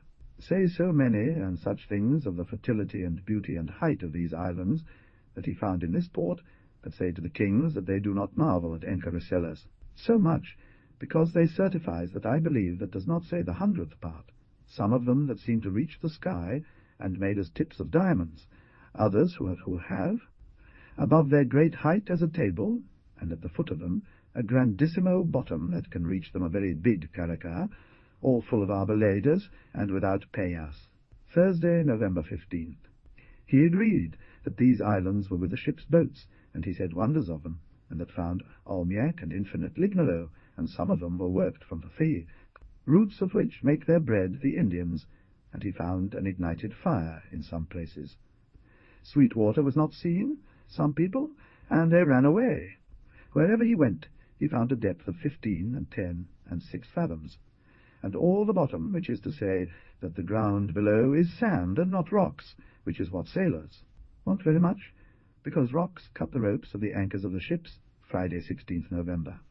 Because he always left a cross in all the places, islands and lands where he entered, he got into the boat and went to the mouth of those ports, and on a point of land found 2 very large logs, one longer than the other, and the one above the other, made like a cross, which he said that a carpenter could not have put more in proportion.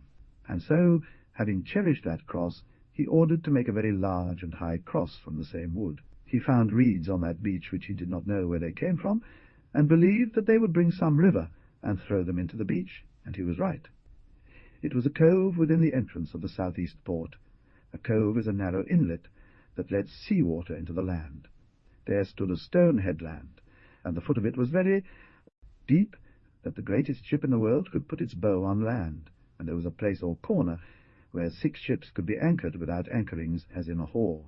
It seemed that there was no cost at all to be able to make a fortress in that place, if in some time on that sea of islands it resulted a famous ransom.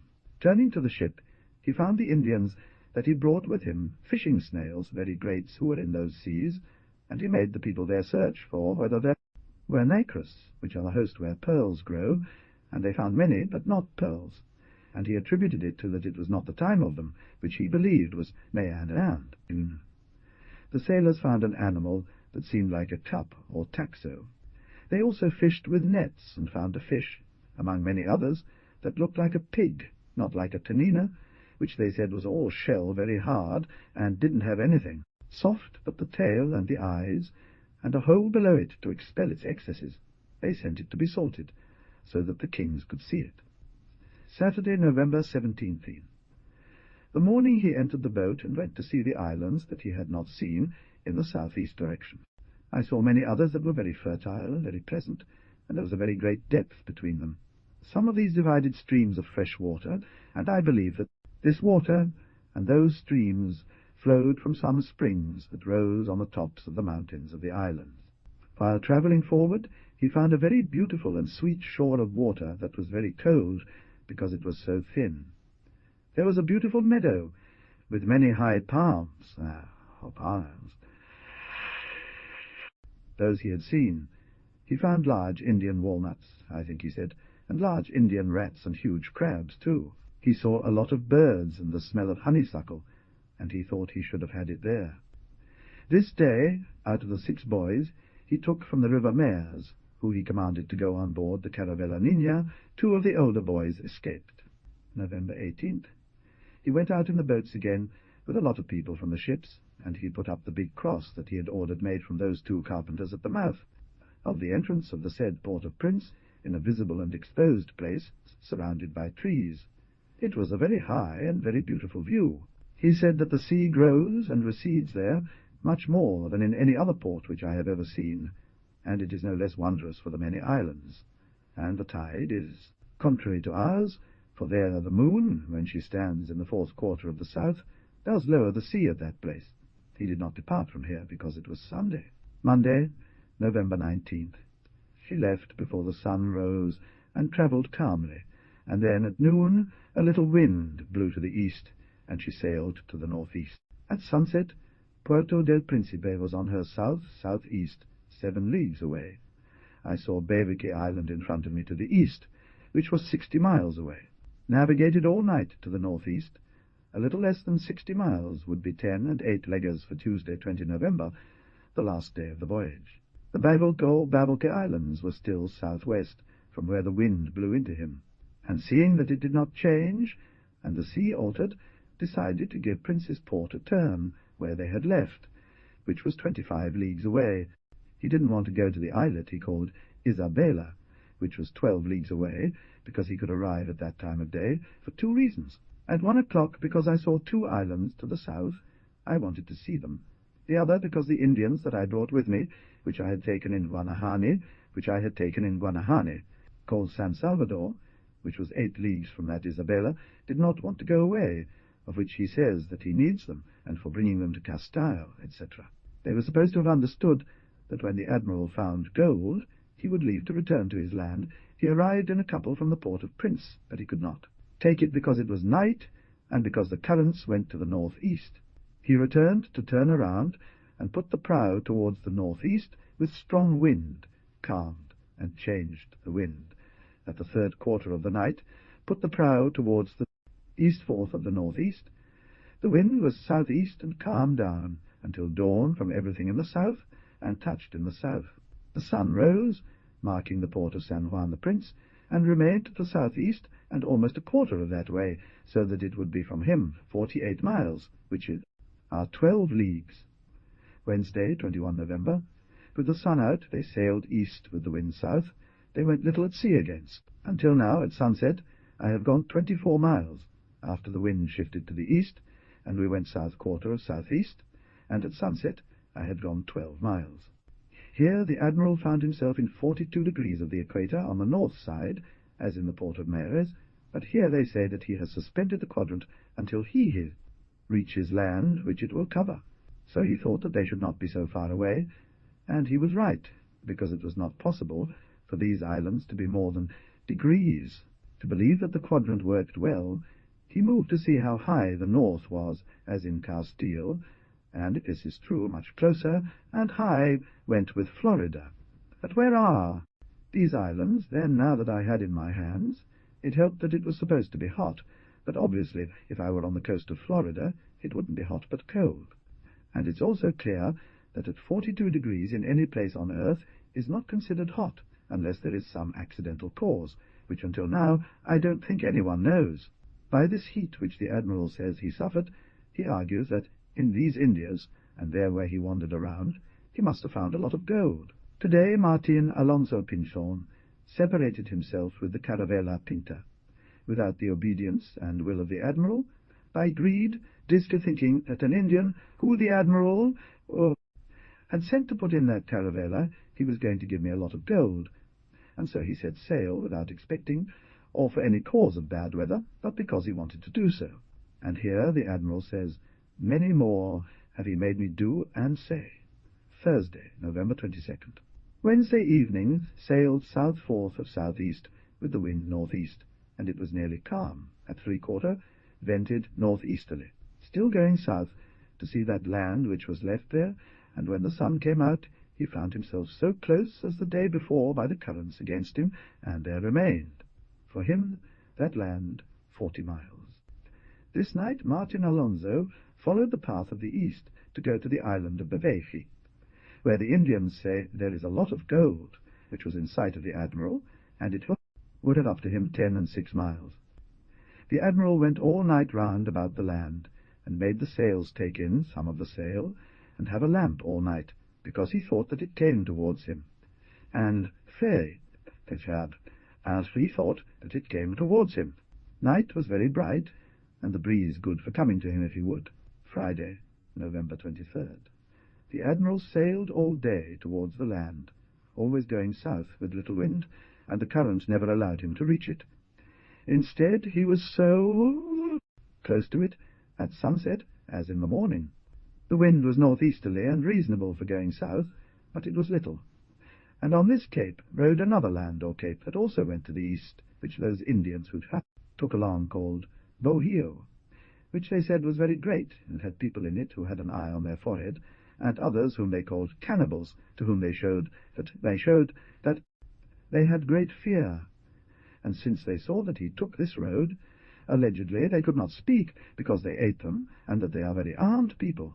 The Admiral says that he believes there was something of it, but since they were armed, he believed that they were reasonable people, and he thought that they had captured some, and that, because they did not return to their lands, they would say that they ate them. They believed the same of the Christians, and the Admiral at first, as some who had seen them.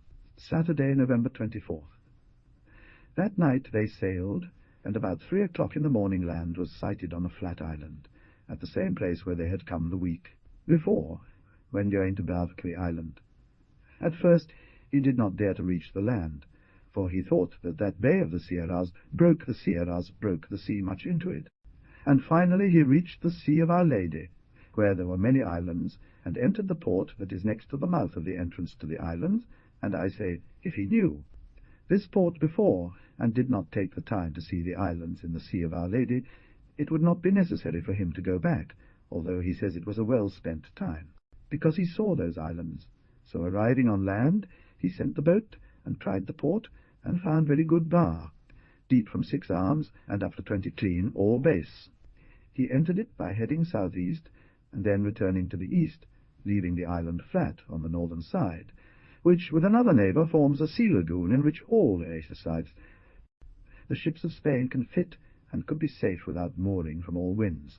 And this entrance, on the southern side, which is entered by heading southwest, it has the exit to the west very deep and very wide, so one can pass between those said islands, and by knowledge of them, to whoever came from the sea from the north, which is its crossing this coast. Are these islands at the foot of a great mountain, which is long east-west, and it is very long and higher, and longer than any of all the others that are on this coast, where there are endless ones, and makes out a beach as far as the length of the said mountain, as a bench that reaches to the entrance. All this of the part of the south, and also of the part of the flat island, hays another restinga, although it is small, and so in the middle of both there is a large width, and a great depth, as said is. Then, at the entrance to the part of the south, within the same port, they saw a big and very beautiful river, and more water than until then they had seen, and that sweet water came to the sea. At the entrance it has a bench, but then inside it is very deep, from 8 to 9 arms. It's all filled with palms and many trees like the others. Sunday, November 25th. Before the sun came out, he entered the boat and went to see a cape or tip of land to the southwest of the flat island, a league and a half away, because it seemed to him that there would be a good river there. Then at the entrance of the cape in the southeast, 2 shots from the arbalast, he saw come a great stream of very fine water that came down from a mountain, and made much noise. He went to the river, and saw there in it some shining stones, with stains of gold colour on them. And he remembered that in the Tagus river, at the foot of it, near the sea, gold is found. He thought that it must have some gold, and he ordered certain ones of those stones to be caught, so that they could be taken to the kings. Thus the men groomages kept shouting, saying that they saw pineapples. I looked at the sierra, and saw them so big and amazing that I could not make out their height and straightness, as fat spindles and thin ones, where I learned that ships could be made, and an infinite tapestry, and masts for the largest ships in Spain. I saw fir trees and madroños, and a good river, and equipment to make water-powered saws. The land and the air were more temperate than there, by the height and beauty of the mountains. I saw on the beach many other stones of iron colour, and others that some said were silver mines, all of which came down the river. There he picked up a mast and a boom for the mizzen of the Caravella Niña. He arrived at the mouth of the river, and entered a bay, at the foot of that very deep and large headland on the southern side, in which one could fit 700 ships, without any ropes or anchors, and the harbour that no other eyes had ever seen. The highest mountains, from which many beautiful waters flowed, all the mountains were full of pines, and for all that, extremely and beautifully diverse forests of trees. Other 2 or 3 rivers were behind him.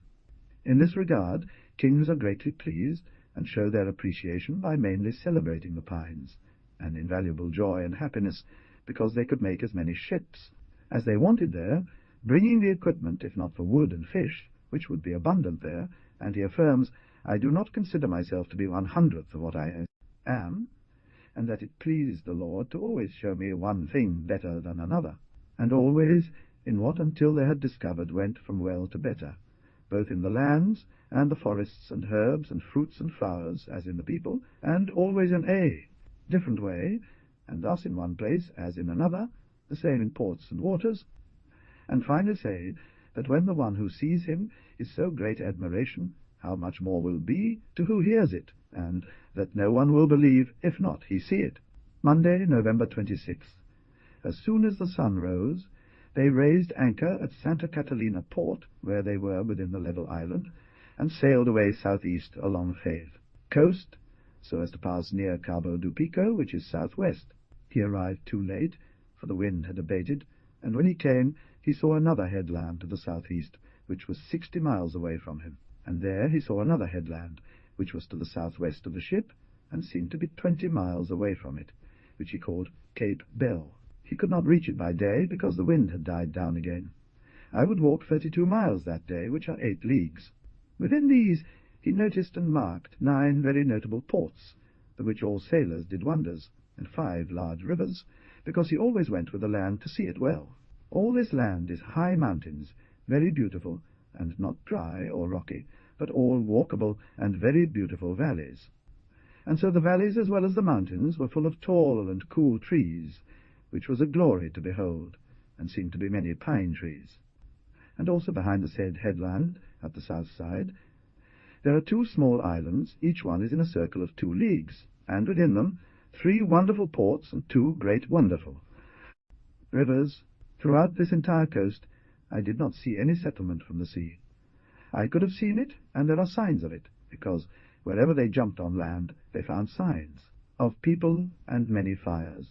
I estimated that the land that I saw today from the southwest part of the Cape of Campana was the island called by the Indians Bohio, and it seems so because the said cape is removed from that land.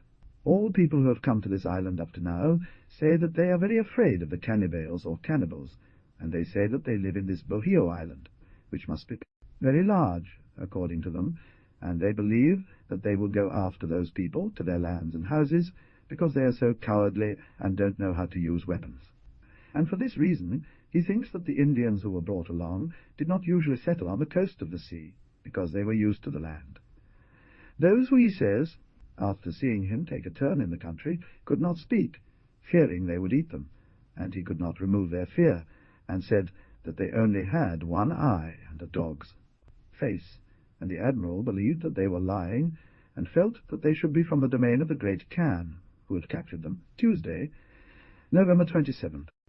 Yesterday at sunset we came up to a point which he called Campana, and because the sky sure and the wind little, he did not want to go on land to emerge, although he had 5 and 6 wonderful ports ahead, because they stopped more than he wanted for the appetite and delight that he had, and received by seeing and looking at the beauty and freshness of those lands wherever he entered, and so as not to be late in continuing what he intended. For these reasons that night they were kept to the rope and tempestuated until the day, and because the waters and currents had thrown them that night more than 5 or 6 leagues to the southeast of where it had got dark, and seemed to land of Bell. And beyond that cape appeared a large entrance showing how to divide one land from another, and made an island in the middle.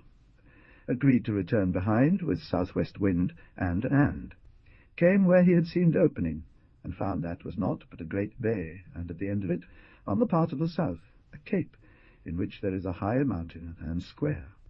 That looked like an island. The wind blew hard from the north, and returned to take a turn towards the south, in order to run along the coast and discover everything that was there.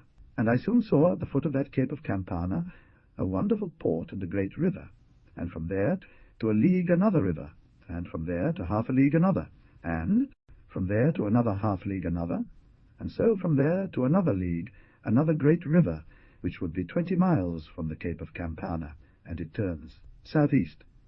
And these mighty rivers had great entrances and wide, clean channels, with wonderful harbours for the grandest of ships, without sandbars or rocks. Coming along the coast to the southeast of the said Rear River, he found a large population, the largest that he has ever found, and saw a lot of people coming to the shore, of the sea shouting loudly, all naked, with their spears in hand. He wanted to talk to them, and lowered the sails, and went out and sent the boats from the ship and the brigantine in an orderly way, so that do not harm the Indians, or receive them, giving those rescued some of those gifts. The Indians made signs not to let them land and resist. Seeing that the boats were getting closer to land, and they did not fear them, they separated from the sea. And they believed that if 2 or 3 men came out of the boats, they would not be afraid. So 3 Christians came out, saying that they had no fear in their language, because they knew something about it from the conversation of those who came with them. In any case, everyone ran away, neither big nor small remained. The 3 Christians went to the houses, which were made of straw, and in the same style as those they had seen before, and found no one or anything inside any of them. They returned to the ships, and hoisted the sails at noon, to go to a beautiful cape that was to the east, which was 8 leagues away. Having walked half a league along the same bay, I saw the admiral in the south part of a most singular port, and on the southeast part beautiful lands beyond measure as well. As a mountain-covered plain inside these mountains, it seemed that there were large clouds and great populations in it, and the land was very cultivated. For this reason he decided to land in this port and see if he could speak with them, or learn from their practice. This was the case.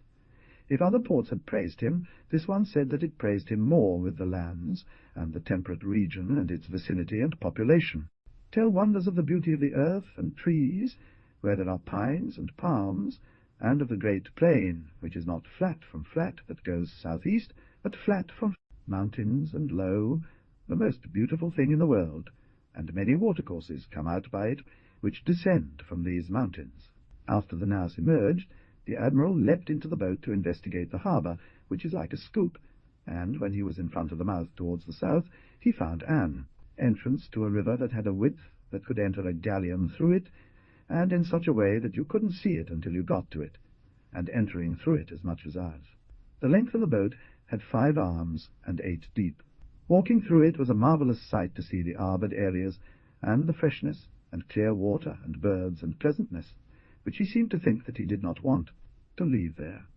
He would tell the men he brought with him that in order to make a report to the kings of the things they saw, it will not be enough mill languages to refer, nor his hand to.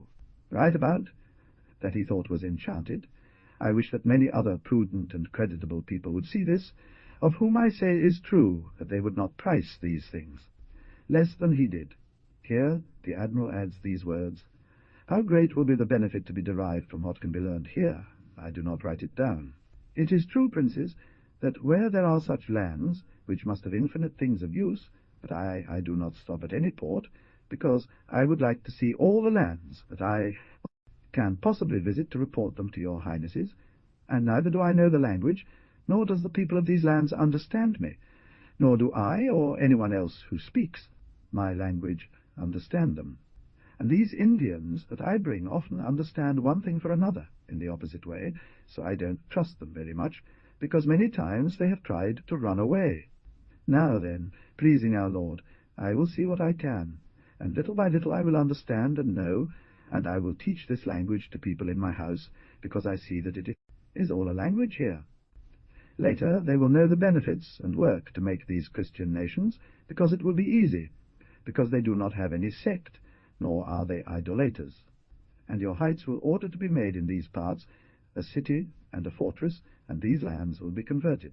And I certify to your heights that under the sun I do not think that there are better ones in fertility, in temperature of cold and heat, in abundance of good and healthy water, and no more than the rivers of Guinea, which are all pestilence, because, blessed be our Lord, until today all my people had not seen anyone who had gotten a bad head or spent time in bed due to illness, except for an old man suffering from kidney stones, by which he was passionate all his life, and then healed after 2 days.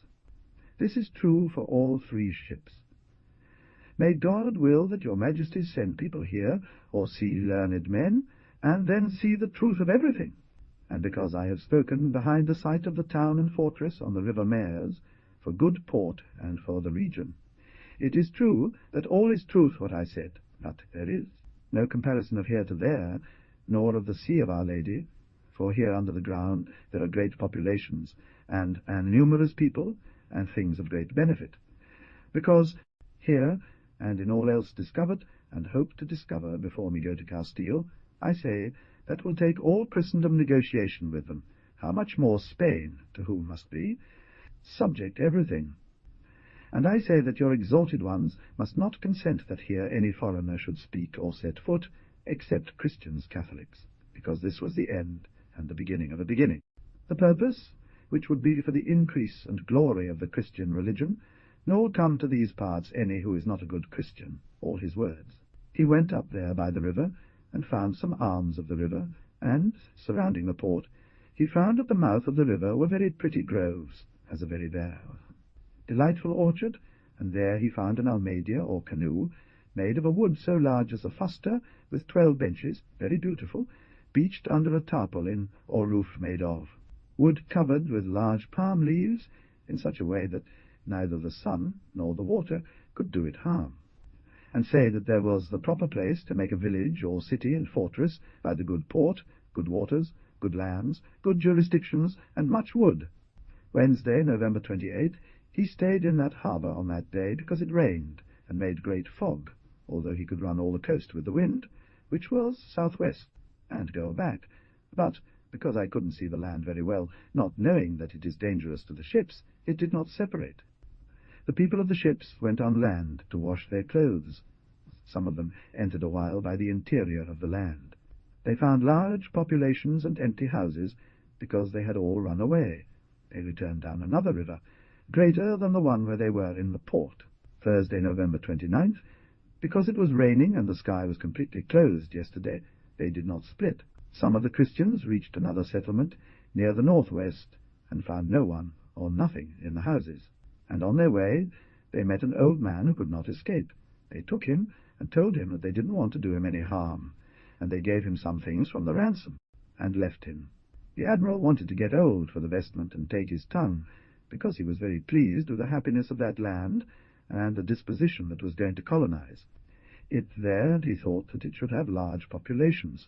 They found in a house a wax cake, which he brought to the kings, and days, where wax is there, also must be there 1,000 other good things. They also found the sailors in a house, a man's head inside a basket covered with another basket, and hung from a post of the house, and likewise found one in another town. The admiral believed that it had to be one of the main branches of the lineage, because these houses were built in such a way that many people could fit into them at once, and they must have been relatives descended from only one. Friday, November 30th, it was not possible to leave, as the wind was very unfavorable for their route. He sent 8 well-armed men with them, along with the 2 Indians who were with him, to observe those people and learn their language. They came across many houses, and found nobody or anything there. Everyone had fled. They saw 4 young men working in their fields. When they saw the Christians, they took to flight. They couldn't catch up with them. It is said that they travelled a long way. They saw many towns and fertile land, all tilled and with large water banks, and near one they saw a raft or canoe 95 palms long, of a single board, very beautiful, and which could accommodate and sail 150 people. Saturday, December 1st, it did not set out, for the same reason of the opposite wind, and because it rained heavily. He erected a large cross at the entrance to that port, which I think he called the Holy Port, on some rocky hills. The tip is that which is tar on the part of the southwest, to the entrance of the port, and who over to enter in this port, Sidive arrive more on the part of the northwest too, that tip that over the other of the southwest, because at the foot of both, along with the rock, there are Doe's arms of Hondo, and very clean. Further at the entrance to the port, near Cape West, there is a low point in the water that is far enough away so it could be passed between them, but only if necessary. Because from the foot of the low point and the cape all is bottom 12 or 15 fathoms, and at the entrance you must put your bow to the southwest. Sunday, December 2nd. The wind was still against us, and we could not sail, saying that there is land all around the world, and that all ships which are here will have nothing to fear from any storm in the world, because there is a sandbank at the beginning of the harbour, etc. In the mouth of that river he says he found a sailor certain stones, which seemed to have gold. He took them away to show the kings. It is said that there are great rivers over there within a shot of the shoulder. Monday, December 3rd. Because it was always contrary winds, he did not leave that port, and agreed to go to see a very beautiful cape, about a quarter of a league from the port on the south side. It was with boats and some armed people. At the foot of a headland there was an opening to a good river, which had its bow towards the southwest, in order to enter. It was 100 steps wide. It had a breastwork at the entrance or at the mouth, but inside there were 12 brasses, and 5 and 4 and 2, and enough room for as many ships as there are in Spain. Leaving a braccio of that river, he went southwest, and found a cove in which I saw 5 very large canoes that the Indians call canoe, like very beautiful and carved fustas.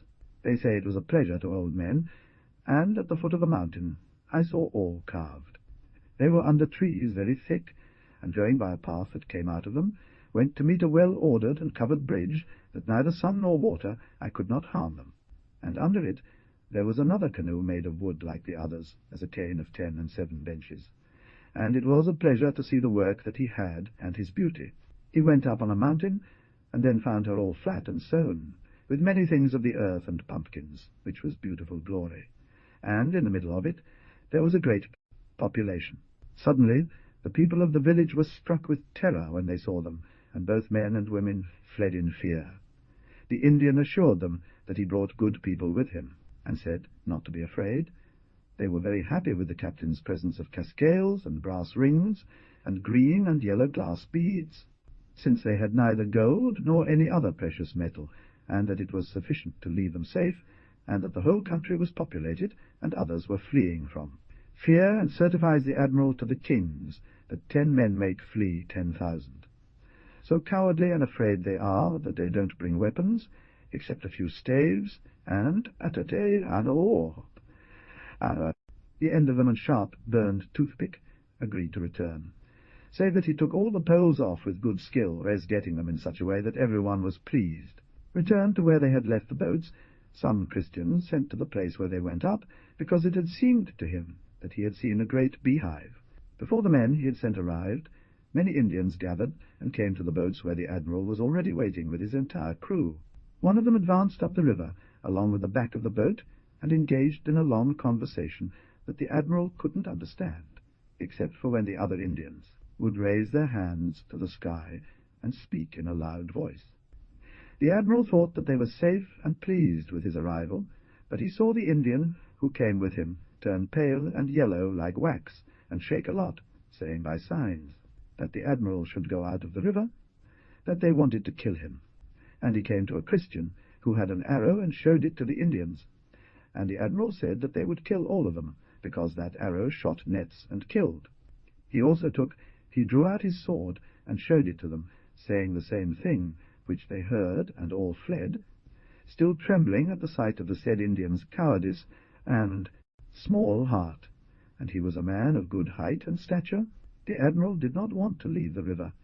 Instead, he had them row on a sandbar where they were very numerous, all tanned red and naked as their mothers had borne them, and some of them with feathers in their heads, and others with quills, all carrying bundles of lance heads.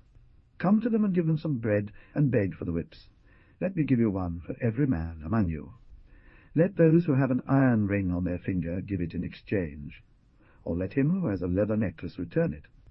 So everyone came to the ships with what they had, and all were calmed down. The sailors had killed a turtle, and the shell was in the boat in pieces, and the boys gave them from it like the fingernail, and the Indians gave them a bunch of whipsticks. They are people like others that I have found, says the admiral, and of the same belief, and believe that we came from heaven, and what they have then give for anything. That is given to them without saying that it is little, and I believe that so would make spice and gold if they had.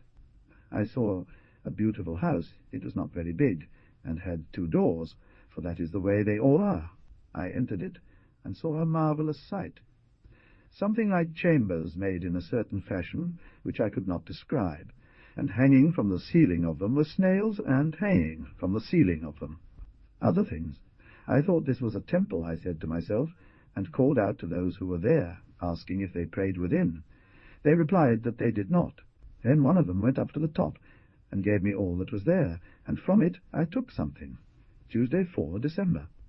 With little wind she set sail, and left that port, which he called Puerto Santo. At 2 leagues I saw the good river of which yesterday I spoke. It went along the coast, ran across all the land, past the said cape, Lesueston and Gesnoru in the west too. The Cape Lindo, which is at the end of Monte, about 4 leagues southeast, and there are 5 leagues between one and the other. From the cape of the mountain there is half a league of water, a great river, and rather narrow. It seemed to me that it had good access, and was very deep, and from there, 3/4 of a league away, I saw another very large river. I suppose it must be very near. The mouth had 100 steps, and no benches, and in the mouth were 8 brassas, and a good entrance, because I put it to sea and probe with the boat, and sweet water comes up to inside in the sea, and it is one of the most abundant that I had found, and should have great populations. After Cabo Lindo there is a large bay that would be a good passage by Les Nord-Est and Suest and Sursuduest. Wednesday, December 5th. All night I sailed along the coast of Cape Lindo, where we put in last night to see the country lying east. In leaving the sun, I saw another cape on the east, which is 2½ leagues off. After passing this cape, I saw that the coast ran south and then took a southwest course, and I saw a very handsome and high cape on the same point of view as aforesaid, and it was 7 leagues off. I would like to go there, but because of the desire, I had to go to the island of Voyage, which remained, according to the Indians that he carried, towards the northeast. He left him. He could not either go to Voyage, because the wind that he carried was northeast, and so he looked towards the southeast and saw land. It was a very large island, of which he apparently knew from the Indians, whom they called Bohio, populated by people. These people, it is said, from Cuba or Juana, and all these other islands have great fear, because, they say, they ate men. Other things the Indians told him, by signs very wonderful. But the admiral did not believe them. They said that one had to have more wit and better genius than those of that island of Bohai to seduce them, because they were very thin of heart. So, as the time was northeast, and he took from the north, he determined to leave Cuba or Juana, who until then had kept by land for its greatness, because it would have walked in 120 leagues. And he set out to the southeast, for the land that he had seen was to the southeast of him. He set off to the left, because the wind always came from the north, and turned to the northeast, and then to the east and south. The wind picked up and carried away all his sails. The sea was calm, and the current favoured him, so he made 8 miles an hour from morning until 1 o'clock in the afternoon. There were still 6 hours left to go, because they said that the nights there were about 15 hours long. After he walked 10 miles an hour, and would walk until sunset 88 miles, that are 22 leagues, all to the south. And because it was getting dark, he ordered the Caravella Nina to move forward, so that she could see the port in the day, because it was a sailing ship, and coming to the mouth of the port, which was like the Bay of Calais, and because it was already night, he sent his boat to sound the port, which carried candles. And before the admiral got to where the caravel was bearing down on him, and waiting for the boat to signal so he could enter the harbour, he put out the fire in the boat. The caravel, since it didn't see any fire, ran off and made a fire at the admiral, and after they reached it, they told what had happened. As we were doing so, those in the boat made another fire. The caravel went to it, and the admiral could not, and he spent all that night blowing on the fire. Thursday, 6th December. When dawn broke, we found ourselves 4 leagues from the port, and I named it Puerto Maria. I saw a beautiful headland to the south, 4th due southeast, which I called Cabo Estrella. It appeared to be the last land of that hazy island to the south, and the admiral was 28 miles off. Another land resembling an island, but not very large, appeared to the east, and we were 40 miles from it. Quedale otro cabo muy hermoso y bien heco, a quien puso nombre Cabo del Elefante al este, cuarta del sueste y distavale, ya 54 millas. Quedale otro cabo al sueste, al que puso nombre el Cabo de Cinquén, estaría de el 28 millas. Quedale una gran esciso opening to the sea, which seemed to him to be a river, southeast, and took from the 4th of east, he would have it 20 miles away from the bay. He seemed that between the Cape of the Elephant of Sinkin there was a great entrance, and some of the sailors said that they were islands' apartments, so he put by name the Island of the Turtle. That large island seemed like a very high land, not surrounded by mountains, but level like beautiful fields, and it seemed all tilled, or most of it, and the sowing looked like wheat in the month of May in the plains of Cordoba. Many fires were seen that night, and many smokes as watchtowers, which seemed to be on alert for some people with whom they would have war. All the coast of this land goes east. At vespers he entered the port said, and I put him name Puerto de San Nicolau, because it was St. Nicholas' Day for his honour, and at its entrance he marvelled at its beauty and goodness. And although they have much praised the ports of Cuba, but surely he says that this is no less, rather the Sobresail, and none is like it. In mouth and entry it has league and half of width, and the prow is put to Sasudist, since by the great width one can put the prow where they want. He travels a league and a half to the south, and at the entrance from that direction he has an angle, and follows this way until the point, where there is a beautiful beach, and a field of trees of 1,000 ways, and all loaded with fruit. The admiral thought these were spices and macadamia nuts, but they weren't ripe and weren't known. And river in the middle of the beach. The depth of this port is marvellous, to the point that until reaching land in length of one, the sounder or plumb did not reach the bottom with 40 arms, and there is still up to this length the depth of 15 arms, and very clean, and so is all the said port, from each deep head within a pass of land of 15 arms, and clean.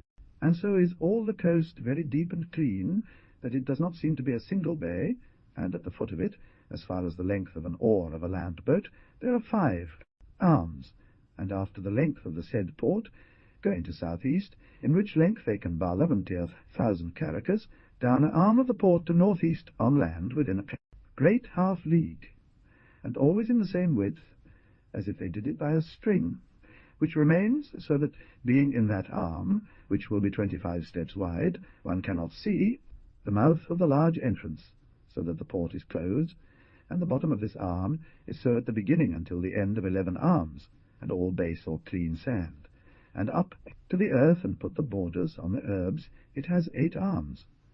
The whole port is very pleasant, and clear of trees. The island looked to him as if it had more hills than any other he had found. The trees were smaller, and many of them were of the nature of those in Spain, such as carrows and ocoras and others, and the same with the herbs. It is a very high land, and the whole country, or plain, and very good air, and it was not seen so much cold as there, although it is not to be counted for cold. But I told him about the other lands. Halzia, a face of that port, a beautiful plain, and in the middle of it the aforesaid river. And in that region, they say, there were large populations, according to those saw. There are Almadias, with which travel so many, and such great ones as a fuster of 15 banks. All the Indians fled and fled as they saw the ships. The ones I brought from the islands had such a desire to go to their homeland, that the admiral thought that, after leaving there, he would take them home and follow.